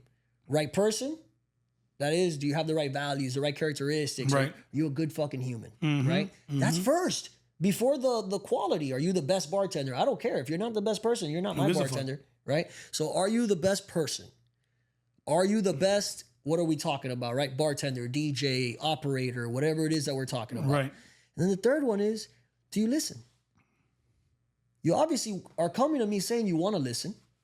You're the right person because you approached this the right way. You didn't fucking come here and say, I can't offer anything, but you want to pay me for my time and I can help you out. You took the right approach. I already know by default that 1 and 3 are checked off, that the second box is going to get checked off. You're going to be good at whatever it is you decide to do because you have integrity, you have discipline, you have commitment, you have the fucking the desire to be great at what you want to do. You might not know what you want to do. That's my job now. He interned for 3 months. A year and a half later, he's an office manager making tremendo fucking dinero in an industry that he knew nothing about a year and a half ago, and he's going to get another promotion in the near future because the guy's basically operating the entire fucking company. Guess what? Down the line, he's not going to be here forever. Maybe he is. Maybe I work out a strategic partnership that makes sense to have him grow within the ecosystem. Right. Maybe he doesn't. If he doesn't, I'm going to be so happy that he is able to do X, Y, Z because I decided to wake up earlier and explain to him how to make an SOP. Yep. SOP, that was the first day. Now he's asking me, hey, this new thing we did last week, should I make an SOP on it? Fuck you, where'd you come from? You know, like, whoa, what's going on here? And the answer is yes, thank you for thinking of that. But you know? Yeah. So that's where he has allowed me, or he has helped me identify why is it that I can get up and want to do more for other people, but I don't do it for myself. And it was that quality of him that, hey man, I appreciate what you do so much that I'm willing to learn from you for free. Wow. Let the first person he wasn't the first one to say it, but he was the first one to say it like that. Wow. That's the eye opener. So free game out there. And it goes with what you said, right? Have the intent, communicate clearly. He didn't call me on some 23-year-old como mierdería. So, I was thinking maybe sort of I could like maybe pass by the office one time. No. Hey, I don't know anything. I want to learn. I know enough about Rockwell and you to know that you're somebody I want to learn from. How do we go about this? Yeah. That was a very clear communication where I understood his intent. I understood his expectation. And now he got what he wanted a year and a half later. Even though a year and a half ago, I guarantee you, if I asked him, hey, you want to be the office manager a year and a half from now? He would have been like, I don't know. I don't know what that is. What is that? Yeah. I refill the fridge? Is that the office manager? Like, no, Pablo, now we're talking P&Ls, you know? And he's learning all this shit. And he's a sponge because he wants to learn. He's hungry. He's hungry. You cannot teach that. So be hungry. That's for damn sure. Be hungry, but then don't complain what's on your plate and get on this whole tip of like whatever negative emotion or stressed out or whatever, remember that you wanted to eat. Right. You know what I mean? And remember that hunger. Don't take things off your plate. Again, I did say delegate to elevate, but remember, don't complain about your plate when it's full, right? Because you wanted to eat. Mm-hmm. So be hungry. Mm-hmm. That's the I guess the double-edged sword, right? I want to be the best at this, but I don't want to do the 15 years of work that it's going to take for me to be the best. Yeah, then that's good to ask yourself that question at the beginning so you don't have to do it. Correct. So don't do it. Don't do it. Don't waste our time. Don't waste your time. Don't waste anybody's time. Don't do it. If you don't want to do the work, just don't do it. Or find something you do want to do the work in. Spend more time figuring out what other shit you like. Right. Do some knitting. Right. You might be like, coño, I really love knitting. Never would have thought of that. If you don't know, if you don't try. Exactly. Go read a book about knitting. Go whatever it is that you know you don't like to go figure it out. Go figure it out. And remember, not even how many books you might read, do it. Hell yeah. Do it first, because you can read about swimming the Atlantic or building the perfect body, but if you don't get your ass in the gym or in the water, you won't do shit. If you're eating Cheetos while reading the book, you're not gonna get there. Don't matter if you finish it or do not. the work. What else? You know, again, thank you, Brian. Absolutely. You know, I appreciate you having me here. Thank you, Junior. I'm really not good at talking about myself. What else? Come through, see me. I'm usually there every single day. The gang is there. We're building a new, I believe, a new incubator in Calle Ocho. It's a 5-star dive. We'll be doing our major remodeling in the beginning of the year. Follow our journey. Catch us on our journey. Come through. You're going to see us. We're doing a miracle takeover. We're bringing the miracle to Calle Ocho. It's going to be... This is the nightmare before Christmas. Then in Christmas is an explosion of everything merry through all our walls. So come through, come check me out, or Will, or Danny, or Lexi, or Alex, or Sean. Come see any of us. Did I miss anybody? If you did, they're gonna let you know. No, they're gonna let me know right when they see us. But yeah, come see us, bro. And hey, first shot on me. Nice. Not on me, but complimentary. Yeah, there you go. Don't put it on me. Yeah. How about Eddie personally? Is there an Instagram or something they can connect with you? Right now, it's Eddie Dale Fuentes. Okay. Yeah. If you're not from Miami, Dale is Dale in Spanish. Dale. Yeah, it's spelled the exact same way. Yeah. Awesome. All right, so I'll hit you with this question now. We've spoken today about the journey, your journey, right? A journey that's been none other than a magical one and an inspirational one. Oh, thank you. An educational one. Still learning. And one that's far from over, right? And I always like to say, as long as I got lungs in my air in my lungs, that's it. I was gonna say lungs on your legs. Don't do that. But to me, I always say I'm just getting started, right? Like every day, I feel like I'm getting started. It's crazy, though. It's just all this foundation and experience that I've gotten to be able to do something with it now, right? I'm just getting started, and I'm sure I'll feel like that 10 years from now. I hope so. I hope so too, because if not, you start losing the why, and then we're all really fucked. Yeah, and then the grind, bro. I don't want to lose the hunger. I love it. Yeah, I love it, and it has nothing to do with money anymore. The grind is now, what's the word I'm looking for? Evaluated or looked at, like, is it a success or not? Isn't the amount? Oh no, the success is the return on the project, not even the number, right? 1,000. Like Yes. what did it? And I'm not the creative guy, and I don't know which side is creative, which side is it, but I use both sides of my brain, right? So it's not like to say that I just fucking took a mushroom and now all of a sudden everything's super fucking artistic and no, it's not that either, right? But I do think you need an element of it to keep you sane, right? To keep you kind of balanced and to recreate yourself along the way. So don't always try to like stretch the truth, but push the truth a little bit to figure out what is true or not. So based on all this conversation, I can see, I can feel the passion, and I can also just some of the things you've said. I could imagine the things not said. I'm sure there were a lot of, for lack of better words, tough times, down times, tears shed. Blood. Right? Blood shed. Blood, sweat, and tears, like they like to say, right? Shaking hands, kissing babies for 20 years. I get tired. Or shaking babies and kissing hands. However you want to go about it. What about it makes Eddie Fuentes get up tomorrow and still want to play this game called business? The analogy that I like to hit there is an MMA fighter gets kicked in the face and then goes, sweet, let's do that again. Mm-hmm. I feel that comparison when it comes to business, right? Where there's certain days that you go to sleep and it feels like you got kicked in the balls 45 times. And the last thought before closing your eyes is, can't wait till fuck tomorrow up, right? And I get the goosebumps. So this is like a real feeling that is instilled in people that really, want to do it. What about that? What is it, right? Like, you've gotten kicked in the face time and time again. Why are you waking up tomorrow and still doing it? I'll be honest. It's a great question. Fantastic.